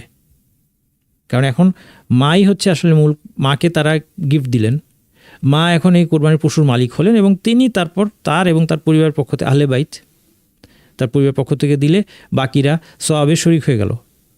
অথবা এটা যদি খালেদ ধরি, তার বড় ভাই হচ্ছে ওমর, খালেদ যদি ওমরকে টাকা দেয় এবং ওমরকে টাকা দিয়ে ধরেন বড় ভাই বলেন ভাইজান আপনাকে দিলাম 5,000 টাকা, এখন আপনার 10,000 টাকা আছে, আপনি একটা পশু কিনে আপনার এবং আপনার পরিবার পক্ষ থেকে আপনি এটা কোরবানি দিয়ে দেন, তাহলেও এটা হলো। এইভাবে তারা কিন্তু আসলে কোরবানিটা করতে পারবে। কিন্তু এই মাসালাটা একটু জানা লাগবে তাকে। সেটা না করে যদি দুজন মিলে বলে যে চলো আমরা দুজন মিলে পশুটা কিনি, দুজনেই আমরা মালিক, তাহলে কিন্তু হলো না। একজনকে টাকার মালিক বানিয়ে দিতে হবে অথবা একজনকে পশুর মালিক বানিয়ে দিতে হবে, যিনি, যেহেতু এটা ছাগল, এটা ভাগ হয় না, যিনি এই ছাগলটা তার এবং তার পরিবারের পক্ষ থেকে কোরবানি করবেন। যিনি কোরবানি দিবেন তিনি জিলহজ শুরু হলে কোরবানি পর্যন্ত নখ চুল কাটা থেকে বিরত থাকবেন। এটা একটা গুরুত্বপূর্ণ মাসালা। জিলহজ মাসে 1 তারিখ খেয়াল রাখতে হবে। জিলহজ মাসের 1 তারিখ থেকে নিয়ে পশুটা কোরবানি হওয়া পর্যন্ত নখ চুল কাটা থেকে বিরত থাকবেন কে? যার সম্পদ দিয়ে কোরবানি হচ্ছে, পরিবারের সবাই না, অথবা যিনি জবাই করবেন তিনিও না, যার টাকা দিয়ে পশুটা কেনা হলো তার কথা বলা হচ্ছে। কেন? রাসূল সাল্লাল্লাহু আলাইহি ওয়াসাল্লাম বলেছেন মান কান লাহু যিবহুন ইয়াযবাহুহু, মানে যার কোনো একটা কোরবানির পশু আছে সেটা কোরবানি করবে। ফাইদা উহিলা হিলালু যিল হিজ্জা, যখন যুলহিজ্জার চাঁদ দেখা যাবে, ফালা ইয়াখুযানা মিন শা'রিহি ওয়ালা মিন আযফারিহি শাইআন হাত্তা ইউদাহি, সে যেন তার চুল অথবা নখ থেকে কোনো কিছুই না কাটে যতক্ষণ না সে কোরবানি করছে। কাজেই জিলহজ মাস শুরু হওয়ার আগে দিয়ে যারা কোরবানি করতে চান, শুধু সেই ব্যক্তি, পরিবার সবাই না, শুধু সেই ব্যক্তি তার নখ চুল কেটে ফেলবেন। যে পশু দিয়ে কোরবানি হবে না, পশুর মধ্যে মেজর 4টা ত্রুটি থাকলে কোরবানি হয় না। লা ইউদাহা বিল আরজা ইবাইয়িনুন যালাউহা, যে পশু খোড়া এবং তার খোড়ানোটা স্পষ্ট। ওয়ালা বিল আওরা ইবাইয়িনুন আওয়ারুহা, যে পশুটা এক চোখা, একটা চোখ নষ্ট এবং সেই চোখটা যে অন্ধ এটা স্পষ্ট। ওয়ালা বিল মারিদাতি ইবাইয়িনুন মারাদুহা, এবং অসুস্থ পশু যেটার অসুস্থতা খুব স্পষ্ট, ডাক্তার এনে দেখানো লাগে না, এমনি দেখা যাচ্ছে এটা অসুস্থ পশু। ওয়ালা বিল আজফা ইল্লাতি লা তুনকি, এবং খুব দুর্বল এবং কঙ্কাল সার পশু। এখানে অনুবাদটা লফজের সাথে, ভাষার সাথে পুরোপুরি মিলে নাই, কারণ এখানে দুর্বল বলা হয়েছে। হ্যাঁ, ভাঙা হাড়ের মতো দুর্বল, এই কথাটা অন্য একটা হাদিসের একটা অন্য ভাষ্য থেকে আসছে। কারণ হাদিসের বিভিন্ন ভাষ্য আছে ক্যাসিরা, অন্য ভাষায় চাল ক্যাসিরাতুল্লাতি লা তুনকি। যাই হোক, মূল কথা ঠিক আছে। মানে 4 ধরনের পশু। একটা হচ্ছে এক চোখা বা উভয় চোখ নষ্ট। এক চোখা পশু মানে যেটার চোখই নাই, অক্ষি গোলক গায়েব হয়ে গেছে, অথবা সেখানে একটা লাম্প দেখে, এই যে ছবি দেওয়া আছে এখানে, দেখে দেখা যাচ্ছে একটা লাম্প সেখানে। আর যদি এক চোখাটা নিষিদ্ধ হয় তাহলে যেটা 2 চোখই নষ্ট সেটা মিন বাবে আউলা, এটা অবশ্যই সেটা দিয়ে কোরবানি দিলে হবে না। এইটা দ্বিতীয় পশু হচ্ছে যেটা স্পষ্টত রোগাক্রান্ত। তৃতীয় হচ্ছে স্পষ্টত খোড়া বা পাবিহীন, যেটা খোড়ায় বা পাবিহীন। স্পষ্টত খোড়ায় মানে কি? মানে সে অন্য পশুর সাথে তাল রাখতে পারে না, পিছিয়ে পড়ে, ফলে এই ধরনের পশু সাধারণত দেখা যায় যে সে চড়ে ফিরে খেতে পারে না, এক জায়গায় বসে থাকে। অথবা অতি দুর্বল কঙ্কাল সার পশু। আলমরা বলেছেন এটা হাড়ের মধ্যে, এটার মজ্জা নাই, হাড়ের মজ্জা পর্যন্ত তার নিঃশেষ হয়ে গিয়েছে, এত দুর্বল পশু, কঙ্কাল সার পশু, এগুলি দিয়ে কোরবানি হবে না। এছাড়া আরও কিছু পশু সম্পর্কে বিভিন্ন বক্তব্য আছে যেগুলো দিয়ে কোরবানি হবে না, কিন্তু সেই বর্ণনাগুলো বিশুদ্ধতা যেহেতু প্রশ্নের সম্মুখীন, এই জন্য এই 4টার মধ্যে আমরা সীমাবদ্ধ থাকলাম। এবং আরও অন্যান্য যে ত্রুটিগুলো আছে সেগুলি থেকে মুক্ত হওয়াটা পশুটার জন্য উত্তম। অন্যান্য আরও ত্রুটি যেগুলো আছে সেগুলো উত্তম। এর বাইরে আরও কিছু ত্রুটি আলেমগঞ্জের নিষেধ করেছেন, এটা অ্যাভয়েড করার চেষ্টা করবেন, কারণ সেটা মতভেদপূর্ণ। যেটা বললাম সেজন্য এখানে আনি নাই, কিন্তু মুখে আমি বলতে পারি। যেমন যদি লেজ না থাকে, লেজ কাটা হয়, অথবা কানের অর্ধেক বা অর্ধেকে বেশি কাটা, অথবা শিং অর্ধেক বা অর্ধেক বেশি নাই, এই ধরনের ত্রুটি থেকে মুক্ত হতে পারে। আচ্ছা, পশুর বয়সটা আমরা এখানে আনি নাই, তো পশুর বয়সটা যদি মুখে বলে দিই, ভেড়া কমপক্ষে 6 মাস হতে হবে, ছাগল 1 বছর হতে হবে, গরু 2 বছর পূর্ণ হতে হবে, উট 5 বছর পূর্ণ হতে হবে। 6 মাস, 1 বছর, 2 বছর, 5 বছর। 6 মাস ভেড়ার জন্য, 1 বছর ছাগল, 2 বছর কি গরু পূর্ণ হতে হবে, এবং 5 বছর হচ্ছে উটের জন্য। এগুলো যারা অভিজ্ঞ তারা বলতে পারেন, দাঁত ওটা দেখে ইত্যাদি দেখে বয়স বলতে পারেন। তবে কোনো সময় কী বলবে? বিসমিল্লাহ বলা একদম মাস্ট, বিসমিল্লাহ বলতেই হবে। তাইলে বিসমিল্লাহ বললে আপনার হয়ে যাবে, পশু কোরবানি হয়ে যাবে। যিনি জবাই করবেন তিনি বিসমিল্লাহ বলতে হবে। এবং যিনি জবাই করবেন তাকে মুসলিম হতে হবে। এই জন্য আপনি মানে যে কাউকে জবাইয়ের দায়িত্ব দিয়েন না, অন্তত নামাজি ব্যক্তিকে দিন অথবা নিজে করেন। সবাই রেডি করলো, তারপর ছুরি আপনি চালালেন। খুব কঠিন কিছু, ছুরি ধার করা থাকলে আসলে ছুরি চালানো সহজ কাজ। তা কমপক্ষে বিসমিল্লা বলতে হবে। কেউ যদি ভুলে যায় বিসমিল্লা বলতে, তাহলেও আদায় হয়ে যাবে যদি ভুলে যায়। কেউ যদি ইচ্ছাকৃতভাবে না বলে তাহলে তার হবে না কোরবানি। তো সাধারণত এইসব ব্যাপারে মুসলিমরা সচেতন, কাজে বিসমিল্লা না বলে কোরবানি করে এটা হয় না। আর যদি কেউ ধরেও নিয়ে যে ভুলে যায়, তাহলে সেটা নিয়ে দুশ্চিন্তার দরকার নাই। তাহলে বিসমিল্লা বলে পশুটা কোরবানি করা এইটুক পর্যন্ত হচ্ছে মাস্ট। তাহলে বাকি আপনার টেনশন কিছু নাই যে আরও কি বলবো, যে কাদের পক্ষ থেকে। হ্যাঁ, অনেক প্রশ্ন করে যে নামগুলি, আগে আমরা ছোটোবেলায় দেখতাম যে নাম লিখে আনা হয়তো 7টা নাম। প্রথমত যে 7টা নামের যে ভুল ধারণাটা ছিল তো আপনাদের সামনে তুলিয়ে ধরলাম। তারপরেও যেটা করতো 7টা নাম লিখে আনা হতো কাগজে লিখে।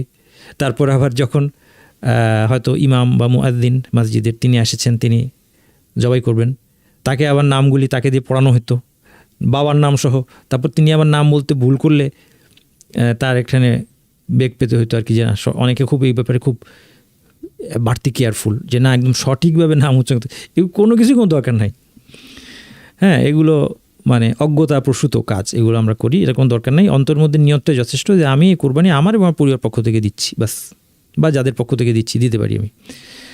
বিসমিল্লাহ ওয়াল্লাহু আকবার, সাথে ওয়াল্লাহু আকবার বলা উত্তম, এবং এটাও বলা উত্তম আল্লাহুম্মা তাকাব্বাল মিন খালিদ ওয়া মিন আলি খালিদ। হ্যাঁ, যদি আমি নিজেই জবাই করে আমি বলতে পারি আল্লাহুম্মা তাকাব্বাল, আল্লাহ কবুল করুন, মিন্নি আমার থেকে, ওয়া মিন আলি অথবা মিন আলি বাইতি ওয়া মিন আহলি বাইতি। হ্যাঁ, আরবি যারা জানেন বলতে পারেন আল্লাহুম্মা তাকাব্বাল মিন্নি ওয়া মিন আহলি বাইতি, আল্লাহ আমার থেকে এবং আমার আহলে বাইত, আমার ঘরে যারা আছে তাদের থেকে কবুল করেন। এটা বলা জরুরি না। যিনি জবাই করবেন অন্য কেউ যদি জবাই করেন, আপনি করছেন অন্য কারোটা, তার নাম খালিদ, তখন আপনি তারটা বলতে পারেন আল্লাহুম্মা তাকাব্বাল মিন খালিদ ওয়া মিন আলি খালিদ, হে আল্লাহ খালিদ বা তার পরিবার থেকে কবুল করুন। আর এসব কিছু না বলে কোনো অসুবিধা নেই। যিনি কোরবানি, যার কোরবানি এটা, যার টাকায় কোরবানি, তার নিয়ত অনুযায়ী এটা হবে, কোনো অসুবিধা নেই। বাট এরকম বলাটা এটা হচ্ছে সুন্নাহ। বিসমিল্লাহ আল্লাহু আকবার আল্লাহুম্মা তাকাব্বাল মিন খালিদ ওয়া মিন আলি খালিদ, কোরবানি করার সময় এটা বলা। তার মধ্যে কোনটুক মাস্ট, বিসমিল্লাহ বলাটা মাস্ট, এর মনে রাখতে হবে। কুরবানির গোশতের ভাগ কীভাবে হবে? সাহাবীদের থেকে বর্ণিত আছে 3 ভাগ, যেটা আমাদের দেশে সাধারণত করা হয়। 1 ভাগ সাদাকা, 1 ভাগ হাদিয়া, 1 ভাগ নিজের জন্য। একদম স্ট্রিক্টলি 3 ভাগের কোনো কথা নেই, কারণ এই পুরাটাই অপশনাল, পুরাটাই হচ্ছে রেকমেন্ডেড। ইবনু মাসউদ রাদিয়াল্লাহু আনহু থেকে এটা কেউ বলেছেন এটা সাব্যস্ত হয়েছে, ইবনু মাসউদ সাহাবী, তার থেকে। কেউ বলেছে যে 2 ভাগ করা আরও ভালো, কারণ আল্লাহ তাআলা আল কোরআনে বলছে ফাকুলু মিনহা ওয়া আত'ইমুল বাঈসাল ফাকির, খাও এবং হত দরিদ্র লোককে খাওয়াও। এই জন্য এটার ভিত্তিতে, কোরআন আয়াতের ভিত্তিতে কেউ বলছেন 2 ভাগ। চমৎকার। কেউ যদি 2 ভাগ করে, অর্ধেক নিজের জন্য রেখে দিল, অর্ধেক সাদাকা করে দিল, আত্মীয়কে কিছুই দিল না, কোনো অসুবিধা নেই। আত্মীয় মাইন্ড করতে পারে, কিন্তু শরীয়তে কোনো অসুবিধা নেই। অথবা যেটা বলেছি, কেউ যদি বলে, এই প্রশ্ন করে যে আমি সবটা গোশত রেখে দিতে পারবো, এটাও আলেমদের মধ্যে একদলের মত আছে যে হ্যাঁ পারবে, কারণ এক অংশ যে দান করতেই হবে এটা মাস্ট, নো ডাউট, যে হাইলি রেকমেন্ডেড। আর কেনই বা দান করবে না, কিন্তু তারপর এটা যে একদম করতেই হবে এমন না, কিন্তু দরকার নাই, আমাদের সেই মতে যাওয়ার দরকার নাই। কেউ বলেছেন যে না, একটা অংশ হইলেও দান করতে হবে, সামান্য হইলেও, একটা মাংসের টুকরা হইলেও সাদাকা করতে হবে। যাই হোক, আমাদেরকে আল্লাহ সুবহানাহু ওয়া তাআলা জাতিকে সামর্থ্য দিয়েছেন, আমরা চেষ্টা করি এই দুটোর একটা করা, হয় অর্ধেক অর্ধেক করি, নয় 3 ভাগ করে যেভাবে করি। আর এগুলি খুব স্ট্রিক্ট কোনো ইয়ে নেই, যেভাবে আপনি করতে চান, একটু বেশি কম হলে কোনো অসুবিধা নেই। 5 ভাগ করতে পারেন চাইলে, নিষেধ না, সেটা বলছি। কেউ যদি বলে আমি 5 ভাগ করলাম, 2 ভাগ আমি রাখবো, 3 ভাগ দান করে দিব, অথবা 3 ভাগ রাখবো, 2 ভাগ দান করেন, কোনো অসুবিধা নেই। একেবারে কেউ যদি বলে না এত ভাগ গুনে করবো না, আমার হাতে যা উঠে আমি দরিদ্রকে দিব, কোনো সমস্যা নাই। রান্না করে দিব, খাওয়াবো, কোনো সমস্যা নাই, দিয়ে দিব, কোনো সমস্যা নাই। কোরবানির গোশত বা চামড়া কষাইয়ের পারিশ্রমিক হিসেবে দেওয়া নিষেধ। এখানে একটা কনসেপ্ট আছে যে পশুটা আপনি কোরবানি করে ফেললেন, এই পশুটা এটা আল্লাহর জন্য নির্ধারিত হয়ে গেছে, এটা আপনার মালিকানা থেকে বের হয়ে গেছে, এর কোনো অংশের মালিক আর আপনি না, কাজেই এটা বিক্রি করা যাবে না, এটা আপনি খেতে পারবেন, কারণ খাওয়ার জন্য মালিকানা লাগে না, আপনি ব্যবহার করতে পারবেন। এই চামড়াটা আপনি নিজে ব্যবহার করতে পারবেন, এটা দিয়ে আপনার উপকার হলে কোনো ক্ষতি নাই, কিন্তু যেই সমস্ত ক্ষেত্রে মালিকানার ব্যাপার আসে সেটা আপনি করতে পারবেন না। কাজে এখানে আপনি এই পশুটাকে, চামড়াটাকে আপনি বিক্রি করতে পারবেন, এটা আপনি দান করে দিতে পারবেন, কোরবানির চামড়া দান করে দিতে পারবেন, যাকে দান করবেন সে গিয়ে বিক্রি করতে পারবে, সেটা তার ব্যাপার, কারণ সে এখন তো মালিক হয়ে গেছে। কিন্তু আপনি এটার মালিক না, ফলে কসাইকে পারিশ্রমিক হিসেবে চামড়া অথবা গোশত দেওয়া যাবে না, তাকে গিফট হিসেবে অতিরিক্ত দেওয়া যাবে। কসাইয়ের সাথে ঠিক হচ্ছে 10,000 টাকায় সব কিছু কেটে কুটে দিবে। আপনি বললেন যে তোমাকে চামড়া দিয়ে দিলাম, আমি চামড়া বিক্রি করতে 2,000 পাবা আর বাকি 8 দিই, না, হবে না। আপনি ফুল 10 দিবেন, তার যেটা প্রাপ্য, যেটা চুক্তি হয়েছে, তারপরে অতিরিক্ত তাকে যদি চামড়া দিয়ে দেন দিতে পারেন, অথবা তাকে গিফট হিসেবে গোশত দিলেন সেটা দিতে পারেন। কোরবানির সময় কবে পর্যন্ত, এখানে 2টা মত আছে। এর আগে আমি শুধু একটা মত উল্লেখ করেছিলাম, কিন্তু আমি আরেকটু পড়াশোনা করে দেখলাম যে অপর মতটা বেশ শক্তিশালী, এই জন্য 2টা মতে আপনার সামনে উল্লেখ করব। একটা মতে বলছে যে এটা হচ্ছে 12ই জিলহজ সূর্যাস্ত পর্যন্ত। অপর মতে বলছে এটা হচ্ছে 13ই জিলহজ সূর্যাস্ত পর্যন্ত। হ্যাঁ, 2টা মত। ঈদের দিনটা কবে? ঈদের দিন হচ্ছে 10ই জিলহজ, 10 তারিখ। হ্যাঁ, জিলহজ 10 তারিখ, তাহলে 10 প্রথম একদিন, 11 2 দিন, 12 3 দিন। দেখেন এখানে আমি নিয়ে আসি, 10 হচ্ছে ঈদের দিন, 11 হচ্ছে এর পরের দিন, 12 হচ্ছে তার পরের দিন, এই 3 দিন। এটা একটা মত। আরেকটা মত হচ্ছে 13 পর্যন্ত, অর্থাৎ আইয়ামে তাশরিক পর্যন্ত। এই মতটাই আমাদের দেশে প্রচলিত এবং এই মতটা সাথে আমরা পরিচিত, আইয়ামে তাশরিক। কারণ আইয়ামে তাশরিক যেটাকে বলা হয়, এই দিনগুলো 11 12 13 ঈদের দিন এবং তবে আইয়ামুত তাশরিক, এই দিনগুলো অনেক বিধানের ক্ষেত্রে কমন। যেমন হজ করতে যারা যায় তারা মিনায় রাত্রি যাপন এই দিনগুলোতে। হ্যাঁ, তারপর এই 3 দিন 11 12 13 আমরা জানি কি সাওম পালন করা নিষেধ। 11 12 13 আমরা 10-এর সাথে 11 12 13 মিলে আমরা সালাতের পরে তাকবীর পাঠ করি। তাহলে অনেকগুলো বিধানের ক্ষেত্রে এটা একই। এই জন্য যেমন অনেক বড় বড় আলেম এই মত দিয়েছেন যে এই 4 দিনেই কোরবানি করা যাবে। 11 12 13-র মধ্যে আবার 13তে কোরবানি করা যাবে না কেন? তাদের যুক্তিটা খুব স্ট্রং, কারণ এই দিনগুলো দেখা যাচ্ছে যে আমাদের অনেক বিধানের ক্ষেত্রে সেম। তাই 13কে কোরবানির ক্ষেত্রে আলাদা করার যুক্তি কী? তাহলে যুক্তির দিক থেকে তাদের বক্তব্যটা খুবই স্ট্রং যে 10 11 12 13 এগুলো হচ্ছে আইয়ামু আকলিন বা শুরবিন বা যিকরিল্লাহ, যেমনটা হাদিসের মধ্যে আসছে, পানাহার এবং আল্লাহর স্মরণ। এই দিনগুলো জবেহ করার দিন, এই সংক্রান্ত হাদিস আছে, কিন্তু সে হাদিস দুর্বল। কিন্তু তারপরেও তারা বলছেন কি, যেমন ইবনুল কাইয়িম রাহমাতুল্লাহ বলেছেন যে এটাকে শুধু কোরবানির ক্ষেত্রে একটা দিনকে আলাদা করার কি যুক্তি? তাহলে যুক্তির দিক থেকে এটা স্ট্রং। কিন্তু সমস্যা হচ্ছে যে সাহাবীদের বেশ কয়েকজন থেকে বর্ণিত আছে এবং কেউ কেউ ইজমা দাবি করেছেন। এই জায়গায় হচ্ছে সমস্যা। কেউ কেউ বলেছেন যে সাহাবীরা এ ব্যাপারে একমত, যেমন তাহাবী রহমতুল্লাহ তিনি বলছেন সাহাবীরা এ ব্যাপারে একমত যে 12 তারিখ সূর্য ডুবে গেলে কোরবানির সময় শেষ। তাহলে সাহাবীদের বক্তব্যের আলোকে যদি আমরা দেখি, এবং সাহাবীরা এটা নিজের মন থেকে বানিয়ে বলার কোনো সুযোগ নাই, এটা এমন না যে এটা ইজতিহাদি মাসালা যে কয়েকজন সাহাবী তারা গবেষণা করে কোনো সুযোগই নাই। কাজেই যেটা আসলে 13 তারিখ পর্যন্ত টাইম থাকাটাই স্বাভাবিক ছিল, আইয়ামে তাশরিকের শেষ দিন পর্যন্ত, সেটা যদি সাহাবী থেকে সাব্যস্ত হয় যে সাহাবী বলছিলেন না 12 তারিখই শেষ হয়ে যাচ্ছে একদিন আগে, তার মানে অবশ্যই এর একটা ভিত্তি আছে। উপরন্তু যদি এই ব্যাপারে ইজমা দাবি করা হয় তাহলে এটা অত্যন্ত স্ট্রং একটা মত। এই জন্য মানুষের জ্ঞান পরিবর্তন হয়। তাহলে হয়তো বা গত বছর বলেছি বা এখনও বলবো যে এটা কেউ করতে পারে, এই মতটা বড় বড় আলেমদের আছে যে 13 জিলহজ সূর্যাস্ত পর্যন্ত। সাম্প্রতিক বড় বড় আলেমদেরও আছে, যে আলেমদেরকে আমরা ফলো করি। হ্যাঁ, শেখ বিন বাজ, শেখ হুসাইমিন রহমতুল্লাহ আলাইহিমা, তাদের মতো আছে এটা। ইবনুল কাইয়িমের কথা বললাম, তারা বলছে কি যে 13 তারিখ পর্যন্ত দেওয়া যাবে। তাহলে এটা কেউ ফলো করতে পারেন। কিন্তু আমি বলবো, আমি যেই সাম্প্রতিক যে পড়াশোনা করলাম যে সাহাবীদের মত আছে এবং সাহাবীদের মতের ব্যাপারে ইজমা বর্ণিত হয়েছে, যে কারণ এর বিপরীত কোনো মত সাহাবীদের থেকে সাব্যস্ত পাওয়া যায় না। যে কটা মতই পাওয়া যায় তারা বলছেন 12 তারিখ সূর্যাস্তের শেষে কোরবানির দিন শেষ। এই জন্য আমি বলবো যে নিরাপত্তার খাতিরে আমরা এটা ফলো করতে পারি। আমি হলে তাই করব, যে কোরবানি যদি দেই তাহলে এই 3 দিনের মধ্যে দিব। কিন্তু ওই মতটা যদি কেউ ফলো করতে চায় তার সাথে কি করবো না, তার সাথে মারামারি করবো না, কারণ সেটার পিছনে স্ট্রং যুক্তি আছে এবং এটা যেহেতু বড় বড় আলেমদের মত আছে, আর সাধারণ মানুষের বড় আলেমদেরকে ফলো করা ছাড়া উপায় নেই। এই জন্য এগুলো নিয়ে আমরা ঝগড়াঝাটি করবো না ইনশাআল্লাহ। আমার মূল আলোচনা শেষ। প্রথমে আমি শুরুতে কতগুলো প্রশ্নের কথা বলেছিলাম, সেই প্রশ্নগুলো অনেকগুলো উত্তর হয়তো আপনারা পেয়ে গিয়েছেন, তাই না? কিন্তু তারপরেও কিছু উত্তর পাননি, এগুলোর উত্তর দিব, তারপরে আপনাদের প্রশ্নের উত্তর দিব ইনশাআল্লাহ। চলেন শুরুতে আমি যে প্রশ্নগুলো উল্লেখ করেছিলাম সেগুলো উত্তর দিই। তাহলে 7 ভাগের নামের বিষয়টি কি? নামগুলো আমরা বুঝলাম। নামগুলোকে উচ্চারণ করতে হবে না, উচ্চারণ করার কোনো প্রয়োজন নাই। আর এখানে আসলে সেই নামের ব্যাপার নাই, প্রত্যেকে নিজের মতো পক্ষ থেকে দিবে, এবং সেটাও যদি সে না বলে কোনো অসুবিধা নাই। কুরবানির সময় বিসমিল্লাহ বলা যথেষ্ট। কার পক্ষ থেকে কোরবানি সেটা না বললেও চলবে, অসুবিধা নাই। কুরবানির দিন কি হাঁস মুরগি জবাই করা যায় কিনা, এটা একটা প্রশ্ন এসেছে। হাঁস মুরগি দিয়ে কোরবানি হয় না, কিন্তু হাঁস মুরগি রান্না করে খেতে তো বাধা নাই, কারণ মানে কাজেই ওই দিন কেউ যদি কোরবানিও করে এবং হাঁস মুরগি খায় সেটা কোনো নিষেধ নাই, হাঁস মুরগি জবাই করা যাবে। কোরবানির পশু জবাই দেওয়ার আগ পর্যন্ত রোজা রাখতে হয়, এটা কি সঠিক কিনা? আচ্ছা, রাসূল সাল্লাল্লাহু আলাইহি ওয়াসাল্লামের সুন্নাত ছিল তিনি সকাল থেকে অন্য কিছু না খেয়ে কোরবানি হওয়ার পর সেই পশু দিয়ে প্রথম তিনি দিনের বেলা খেতেন। তো এটা আসলে যেটা সিয়াম, যেটাকে আমরা রোজা বলি বাংলায়, সিয়াম আরবিতে, এটা সেই সিয়াম কিন্তু না। হ্যাঁ, এটা সেই সিয়াম না। সুতরাং কেউ পানি খেতে পারে, চা খেতে পারে, কফি খেতে পারে, কিন্তু মিল যেটা সে খাবে সেটা প্রথম হচ্ছে কী দিয়ে খাবে? ওই পশুর মাংস দিয়ে। এবং এটা শুধু কার জন্য প্রযোজ্য? যিনি কোরবানি দিচ্ছেন তার জন্য, পুরো পরিবারের জন্য এটা না। এবং এটা করতেই হবে এমনও না, এটা ফরজ কিছু না, এটা সুন্নাহ।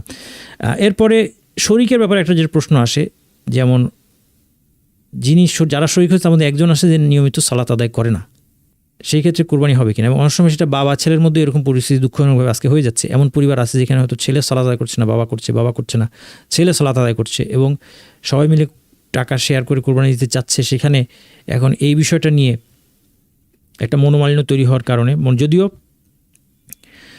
অবশ্যই আমরা বলবো যে বেস্ট হচ্ছে যদি এমন অবস্থা হয় যে বাবা সালাত আদায় করে না, ছেলে সালাত আদায় করে, দুজনে শরীক হবে, তাহলে ছেলের উচিত বাবাকে বোঝানো যে বাবা তুমি সালাত আদায় না করো, তোমার কোরবানি হয়তো কোনো কাজে আসবে না তোমার। কারণ শক্তিশালী মত হচ্ছে যে সালাত আদায় করে না, সে মুসলিম না। তুমি যদি মুসলিম হওয়া নিয়ে তুমি ঝুঁকি নিচ্ছ কেন? কোরবানি তো তারপর। আচ্ছা, এগুলি নসিহতের দিক গেল। তারপরেও কেউ যদি এভাবে দিয়েই ফেলে, তাহলে একটা মনে রাখবেন যে প্রত্যেকের কোরবানি তার নিয়ত অনুযায়ী। এই জন্য অন্যের নিয়ত, আসলে অন্যের নিয়ত জানানো সম্ভব না। এই জন্য কোরবানিতে যারা শরিক তাদের ভিন্ন ভিন্ন নিয়ত থাকতে পারে। এমনকি আলেমগণ এই মত উল্লেখ করেছেন প্রাচীনকাল থেকে যে কোনো অমুসলিমও সেখানে শরিক থাকতে পারে। মানে সে অমুসলিম, সে তার কোরবানি করছে না, সে গোশত খাওয়ার জন্য একটা অংশ দিয়েছে এখানে। হ্যাঁ, এটাও তারা উল্লেখ করেছেন, জিম্মিদের ক্ষেত্রে উল্লেখ করেছেন। তো যাই হোক, সেই জন্য পশুর মধ্যে, কারণ নিয়তটা প্রত্যেকের নিজের নিজের নিয়ত।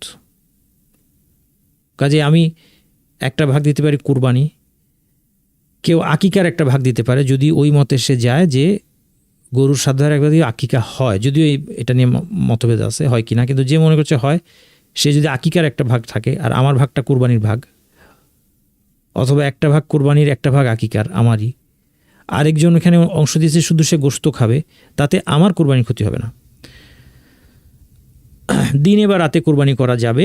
কোরবানির পশুতে আকিকা দেওয়া যায় কিনা, এটা একটা প্রশ্ন করা হয় যে একই পশুর মধ্যে এখন আমি কোরবানি বা আকিকার নিয়ত দিলাম। কোরবানি ঈদে আমি একটা ছাগল কোরবানি করব এবং কোনো কারণে আমার ছেলের আকিকা করতে পারি নাই, সামর্থ্য ছিল না হয়তো, বা যে কোনো কারণে হোক, নিয়ত করলাম যে এই কোরবানির পশুটা আকিকাও এটা দিয়ে যেন হয়। জয়েন্ট নিয়তে দেওয়া যাবে কিনা, এটা আলেমদের মত আছে, এটা দেওয়ার পক্ষে আলেমদের কি আছে, মত আছে।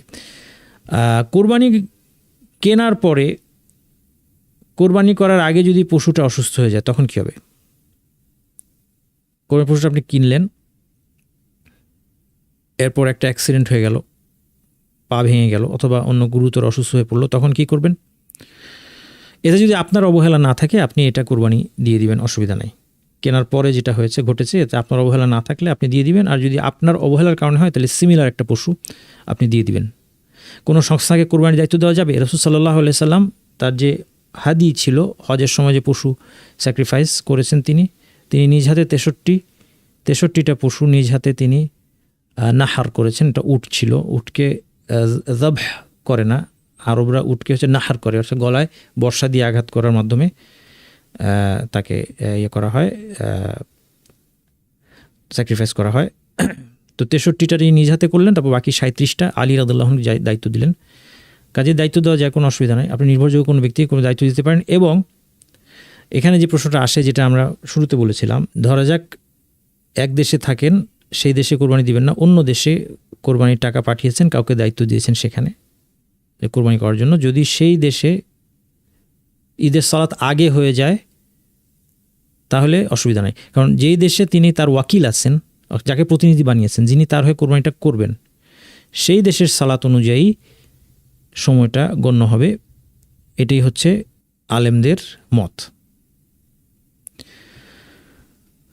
মৃতের জন্য কোরবানি, মৃতের পক্ষ থেকেও কোরবানি করা যাবে, জানে, অর্থাৎ আপনি কোরবানি করলেন এবং সওয়াবটা একজন মৃতকে, আপনার মৃত কোনো আত্মীয়কে আপনি সওয়াবটা দেওয়ার উদ্দেশ্যে তার পক্ষ থেকে কোরবানি করলেন, এটা করা যাবে। আর সে যদি তার সম্পদ থেকে ওসিয়ত করে যায় যে আমার সম্পদ থেকে যেন কোরবানি করা হয়, এবং সে ওসিয়ত যদি 1/3 সমান বা কম হয়, তাহলে অবশ্যই সেটা এক্সিকিউট করতে হবে, সেই কোরবানিটা দিতে হবে। যদি পরিবারের কর্তা মুশরিক হয়, ছেলেদের করণীয় কি? মুশরিক, তার কোরবানিটা আদায় হবে না। মানে তিনি মুশরিক যদি পশু কিনে নিয়ে আসে যা আমার পরিবার পক্ষ থেকে আমি এটা দিব, তাহলে সেটা কোরবানি আদায় হবে না। ফলে ছেলেরা যদি মুসলিম হয় তারা আলাদা কোরবানি দিবে।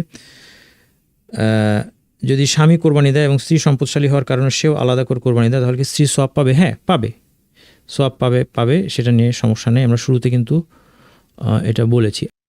একজন প্রশ্ন করছেন হাদিস অস্বীকারী, সালাম, হাদিস অস্বীকারীর সাথে ভাগ দেওয়া যাবে কিনা? যেটা আমরা বললাম যে প্রথমত আপনি উত্তম মানুষের সাথে ভাগ দিবেন, আপনি বিভিন্ন ধরনের লোকদের সাথে কেন ভাগ দিতে যাবেন? হ্যাঁ, এটা আপনি করবেন না, এটা অন্য কারণে করবেন না, কারণ এটা ইবাদত। ইবাদতটা এটা আমাদের মুসলিমদের ইবাদত, আমরা মুসলিম করবো। কাজে হাদিস অস্বীকারী, কেউ যদি সত্যি হাদিস অস্বীকারী হয়, তাকে আপনার দাওয়াত দিতে হবে এবং তার সাথে আপনি এই ধরনের ইবাদত মিলেমিশে পালন করার কাজগুলো এগুলো অবশ্যই অ্যাভয়েড করার চেষ্টা করুন। কিন্তু যদি কোনো পরিস্থিতি এমন হয়েই যায় যে গরুতে আপনার একটা ভাগ আছে, আরেকজনের একটা ভাগ আছে, তিনি আসলে হাদিস অস্বীকারী, তাহলে আপনার যে ভাগ, আপনার মালিকানা, সেই মালিকানা সাথে উনার মালিকানার কোনো সম্পর্ক নেই। কাজেই আপনার কুরবানি আদায় হবে, এটা হচ্ছে পয়েন্ট। প্রকাশ্য মুশরিক আত্মীয় স্বজন কোরবানির মাংস পাঠিয়ে দেয় অথবা দাওয়াত দেয়, পশু জবাই করে, পশুটা কোরবানি যদি হয়ে থাকে সঠিক পদ্ধতিতে, হ্যাঁ, তাহলে আপনার এত কিছু দেখার দরকার নাই। এবং দাওয়াত দিলেও আপনার, কারণ সাধারণত সে পশুটা জবাই করছে না, যদি সে পশু জবাই করে তাহলে মুশকিল। হ্যাঁ, তাহলে সেটা হচ্ছে বিষয় যে কে পশুটা জবাই করলো। তাকবীর বাংলাদেশের আমল তারিখ অনুযায়ী দিব ইনশাল্লাহ। হ্যাঁ, তাকবীরটা দিব বাংলাদেশের তারিখ অনুযায়ী। ওয়ালাইকুম আসসালাম রহমতুল্লাহ। কাজা রোজা যদি রাখতে চান এই যুলহিজ্জার 9টা দিনে, তাহলে কাজার নিয়তে রাখবেন। হ্যাঁ, রাখবেন যে কাজার নিয়তে, সেই সাথে আশা করবেন যে যেহেতু এই দিনগুলোর মধ্যে পড়লো, তাহলে এর ফজিলতটাও যেন আমি পাই।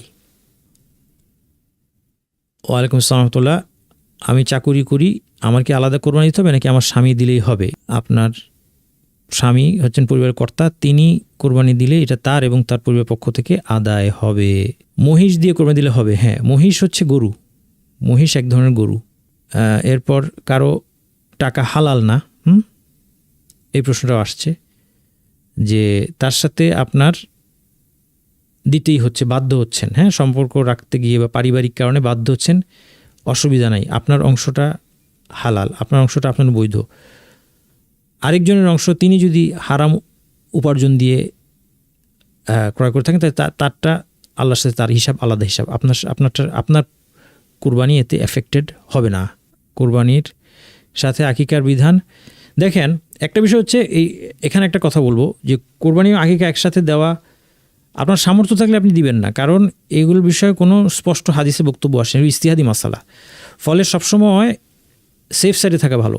যার সামর্থ্য আছে তিনি কুরবানি আলাদা দেন, আকিকা আলাদা দেন। এরপর গরু দিয়ে আকিকা হয় কি না এটা নিয়েও মতভেদ আছে। তাহলে এখানে কয়েকটা মতভেদ ক্রস করে কিন্তু আপনাকে দিতে হচ্ছে। আপনি যদি প্রশ্নটা করেছেন যে গরুর 7 ভাগের 1 ভাগে আমি কোরবানি ও আকিকা জয়েন্ট নিয়ত করলাম, প্রথমে বলে নিচ্ছি, যেটা আগে বলেছি যে একটা মতে এটা হবে, কিন্তু দেখেন এখানে কয়েকটা মতভেদ। প্রথমত গরু দিয়ে আকিকা হয় কিনা, এখানেই মতভেদ আছে। কেউ কেউ বলছেন যে না, আকিকার ক্ষেত্রে শুধুমাত্র ছাগল ভেড়ার কথা আসছে, সুতরাং গরু বা উট, যদিও বা সেই পশুটা বড়, দাম বেশি, তারপরেও পুরো গরুটা দিলেও, পুরো উটটা দিলেও আকিকা হবে না।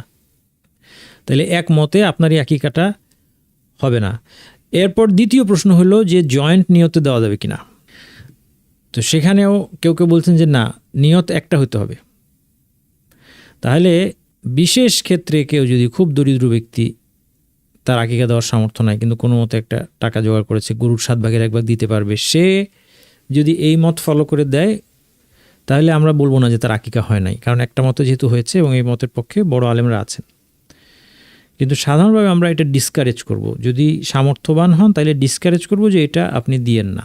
আর যদি দিতেই হয় তাহলে একটা ছাগলের ক্ষেত্রে করেন, সেটা গরুর 7 ভাগের 1 ভাগে পারতপক্ষে এটা করেন না। হ্যাঁ, কোরবানির গোশতই কাজের লোককে খাওয়ানো যাবে, খাওয়ানো যাবে। মানে আপনি বাসায় রান্না করেছেন, এখন কাজের লোককে ওখান থেকে খাওয়াবেন না, হ্যাঁ, এটা দরকার নাই, কারণ এটা কোনো সমস্যা না।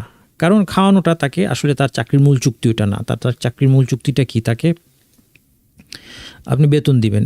এখন সেই সাথে ঘরে রান্না হয়েছে এবং ঘরে সে খেয়ে থাকে, তাকে খাওয়ালেন, এটাতে অসুবিধা নেই। ইজমা মানে হচ্ছে ঐকমত্য, হ্যাঁ, আলেমদের ঐকমত্য। সাহাবিরা যদি কোনো মশালায় একমত হয়ে যান তাহলে এটা অথবা সাহাবি অথবা সাহাবিদের মধ্যে দ্বিমত থাকলে অবশ্য পরবর্তীতে একমত হলেও এটা ওই দ্বিমতটা ভ্যালিড হবে। তো সাধারণত এটা অতীতকাল থেকেই দেখা হয়। মোট কথা, যারা কোনো একটা আমাদের মতে আলেম যারা, সে আলেমরা যদি কোনো মশালায় একমত হয়ে যান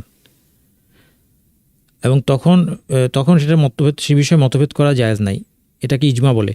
সাহাবিদের ক্ষেত্রে জিনিসটা এভাবে দেখা হয় অনেক সময় যে কোনো একটা মাসালা 3-4 জন 5 জন সাহাবি থেকে বর্ণিত আছে এবং তার মুখালিফ অর্থাৎ কেউ তার বিরোধিতা করেছেন এটা জানা নাই, তখন ধরে নেওয়া হয় যে সাহাদের ইজমা হয়েছে। কারণ এই 3 জন 4 জন 5 জন যে মতটা বলেছেন সাহাবিদের মধ্যে যদি ঠিক না হইতো তাহলে অবশ্যই অন্য কোনো সাহাবি থাকতেন যিনি এটা মেনশন করতেন যে এটা ঠিক না।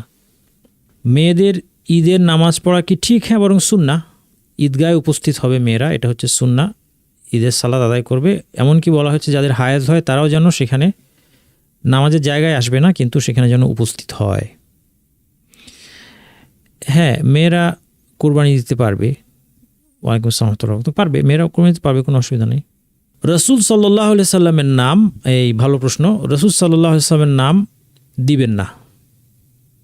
সাহাবীরা আমাদের চেয়ে বেশি ভালোবাসতেন, কিন্তু সাহাবীরা এই কাজটা করেন নাই, এটা দিবেন না। এমনিতেই উম্মাতের সমস্ত ইবাদতের সওয়াব রসুল সাল্লাল্লাহু আলাইহি সাল্লাম পাচ্ছেন, এই জন্য রসুল সাল্লাল্লাহু আলাইহি সাল্লামের নামটা দিবেন না, এটা অনুচিত।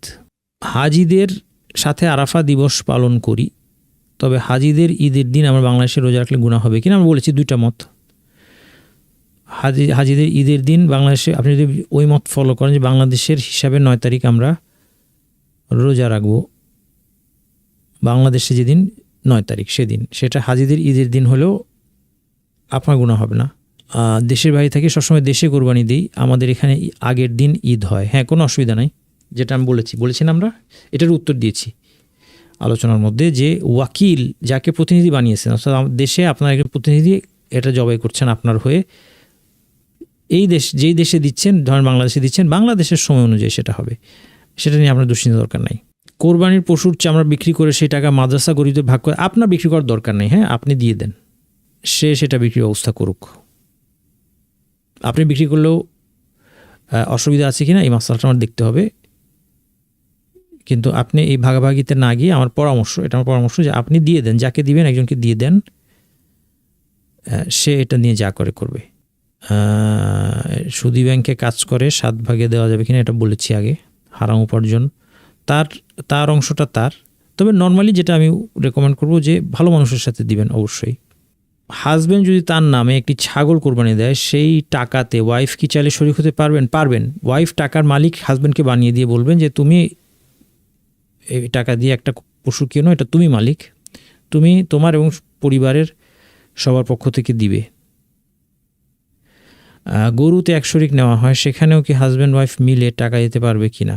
যদি মালিকানা থাকবে, হ্যাঁ, মালিকানা হাজব্যান্ড থাকলে পারবে। মালিকানা হাজব্যান্ড থাকলে ধরা যাক গরুর 1 ভাগের দাম 20,000 টাকা, হাজব্যান্ড এটা কিনতে পারবেন না বা কষ্ট হবে, ওয়াইফ বললেন যে আচ্ছা আমি 10,000 দিচ্ছি তোমাকে, তুমি কিনো, এটা তোমার কোরবানি, তুমি নিজের এবং পরিবারের পক্ষ থেকে দিবে, কোনো অসুবিধা নাই। আরাফার দিনে যারা হজ করছেন না তাদের দোয়াটা, আরাফার দিনে যে দোয়ার ফজিলত এটা হাজিদের জন্য সাব্যস্ত নিশ্চিত। অন্যেরাও কি এই দিন দোয়া করলে বিশেষ কোনো উপকারিতা আছে কি না আল্লাহই ভালো জানেন। এ বিষয়ে আমি পড়াশোনা করার চেষ্টা করেছি, কোনো স্থির সিদ্ধান্তে উপনীত হতে পারিনি। হ্যাঁ, মহিষ দুম্বা দিয়ে কোরবানি হবে। 4টি মানে এগুলো এই ক্যাটাগরিরই। হ্যাঁ, যেটা আপনি বলছেন এগুলো সব এই ক্যাটাগরির। একজন 2টা কোরবানি দিতে পারবে। কোরবানির পশুর বুড়ি খাওয়া বিষয়ে জানতে চাই। কোনো বাধা নাই, আপনি যদি খেতে পারেন পরিষ্কার করে খাবেন, কোনো অসুবিধা নাই। এটা অনেকে পছন্দই করে না, খায় না, অনেকে আবার খায়, পরিষ্কার করে খায়, কোনো অসুবিধা নাই। আমার আকিকা আব্বা গরুর ভাগের 1 দিয়েছিল, এখন কি আমার আকিকা নিজে দিব? আপনি যদি মনে করেন যে এটা আপনার আকিকা আদায় হয় নাই, তাহলে আপনি দিতে পারেন। আপনার যদি মনে হয় যে বাবা দিয়েছে গরুর আর আপনার মতো এটা হয় নাই, সেই ক্ষেত্রে আপনি দিতে পারেন। নিসাব পরিমাণ গোল্ডের টাকা আছে, ইনকাম নাই, আপনি ডিভোর্সি, বাট ব্রাদার এক শরিক কোরবান দিবে, আমার কোরবান দিতে হবে কি না? আমি বলেছি প্রথমত কোরবানি করাটা ওয়াজিব না সুন্নতে মুআক্কাদা, 2টা মত। হ্যাঁ, আমি ব্যক্তিগতভাবে সুন্নতে মুআক্কাদা হওয়া মতটা ফলো করি বা সঠিক মনে করি ব্যক্তিগতভাবে আমি। এরপর আপনার সামর্থ্য থাকলে আপনি দিতে পারেন। হ্যাঁ, আপনার সামর্থ্য থাকলে আপনি দিতে পারেন। আর এখানে গয়নার মানে জাকাতের নিসাবের সাথে এটা সম্পর্ক না, এটাও বলেছি। হ্যাঁ, আমরা আলোচনার মধ্যে এটা সামর্থ্য অনুযায়ী, আপনি যদি সামর্থ্য থাকে তাহলে আপনি দিবেন। এখন গয়না বিক্রি করে আপনাকে দিতে হয় এমন না। যদি এর বাইরে টাকা থাকে আপনার অতিরিক্ত, যার প্রয়োজন মিটেও আপনার অতিরিক্ত আছে, আপনি দিতে পারেন। ভাইয়ের সাথে শরিক হয়ে দিতে পারেন। মেয়েদের ঈদগাহে নামাজ পড়ার মতো ব্যবস্থা না থাকলে পড়া যায় না, সেক্ষেত্রে কি করব? নামাজ পড়বেন না, জায়গা না থাকে, ব্যবস্থা না থাকলে তো নামাজ পড়বেন না, কারণ ঈদের সালাত জামাতে আদায় করতে হয়। ঈদের নামাজে দুখুল মসজিদ আদায় করা যাবে কিনা? যদি মসজিদ হয়, যদি এটা মসজিদ হয় তাহলে আপনি সেখানে, কারণ দুখুল মসজিদ হচ্ছে মসজিদের সাথে সংশ্লিষ্ট, কাজেই এটা ঈদের সালাতের আগে কিছু আদায় করছেন সেটা না। কেউ যদি মসজিদে প্রবেশ করেছে বলে দুখুল মসজিদ আদায় করে, সেটা কোনো বাধা নেই, যদিও আমার দেশে হয়তো নিষেধ করে, কিন্তু এটা নিষেধ করার কোনো যুক্তি নাই। মৃত নানা দাদাদের নামে কোরবানি করা যাবে কি না? হ্যাঁ, যাবে।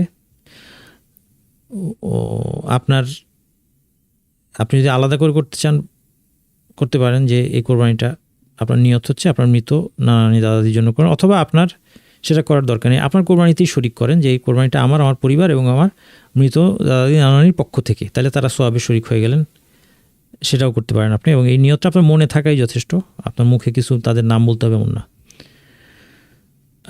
আচ্ছা, অনেকে বলেন যে 1 থেকে 9 তারিখ খাওয়ার জন্য কোনো পশু বা হাঁস মুরগি জবাই করা যাবে না। না, এটা ঠিক না, ভুল। এটার ভিত্তি কী? এগুলি ভিত্তিহীন কথাবার্তা। হ্যাঁ, ঠিক আছে, তাহলে আজকে মোটামুটি কোরবানি রিলেটেড প্রশ্ন উত্তরগুলো দিয়েছি। সুবহানাকাল্লাহুম্মা ওয়া বিহামদিকা আশহাদু আল্লা ইলাহা ইল্লা আনতা আস্তাগফিরুকা ওয়া আতুবু ইলাইক।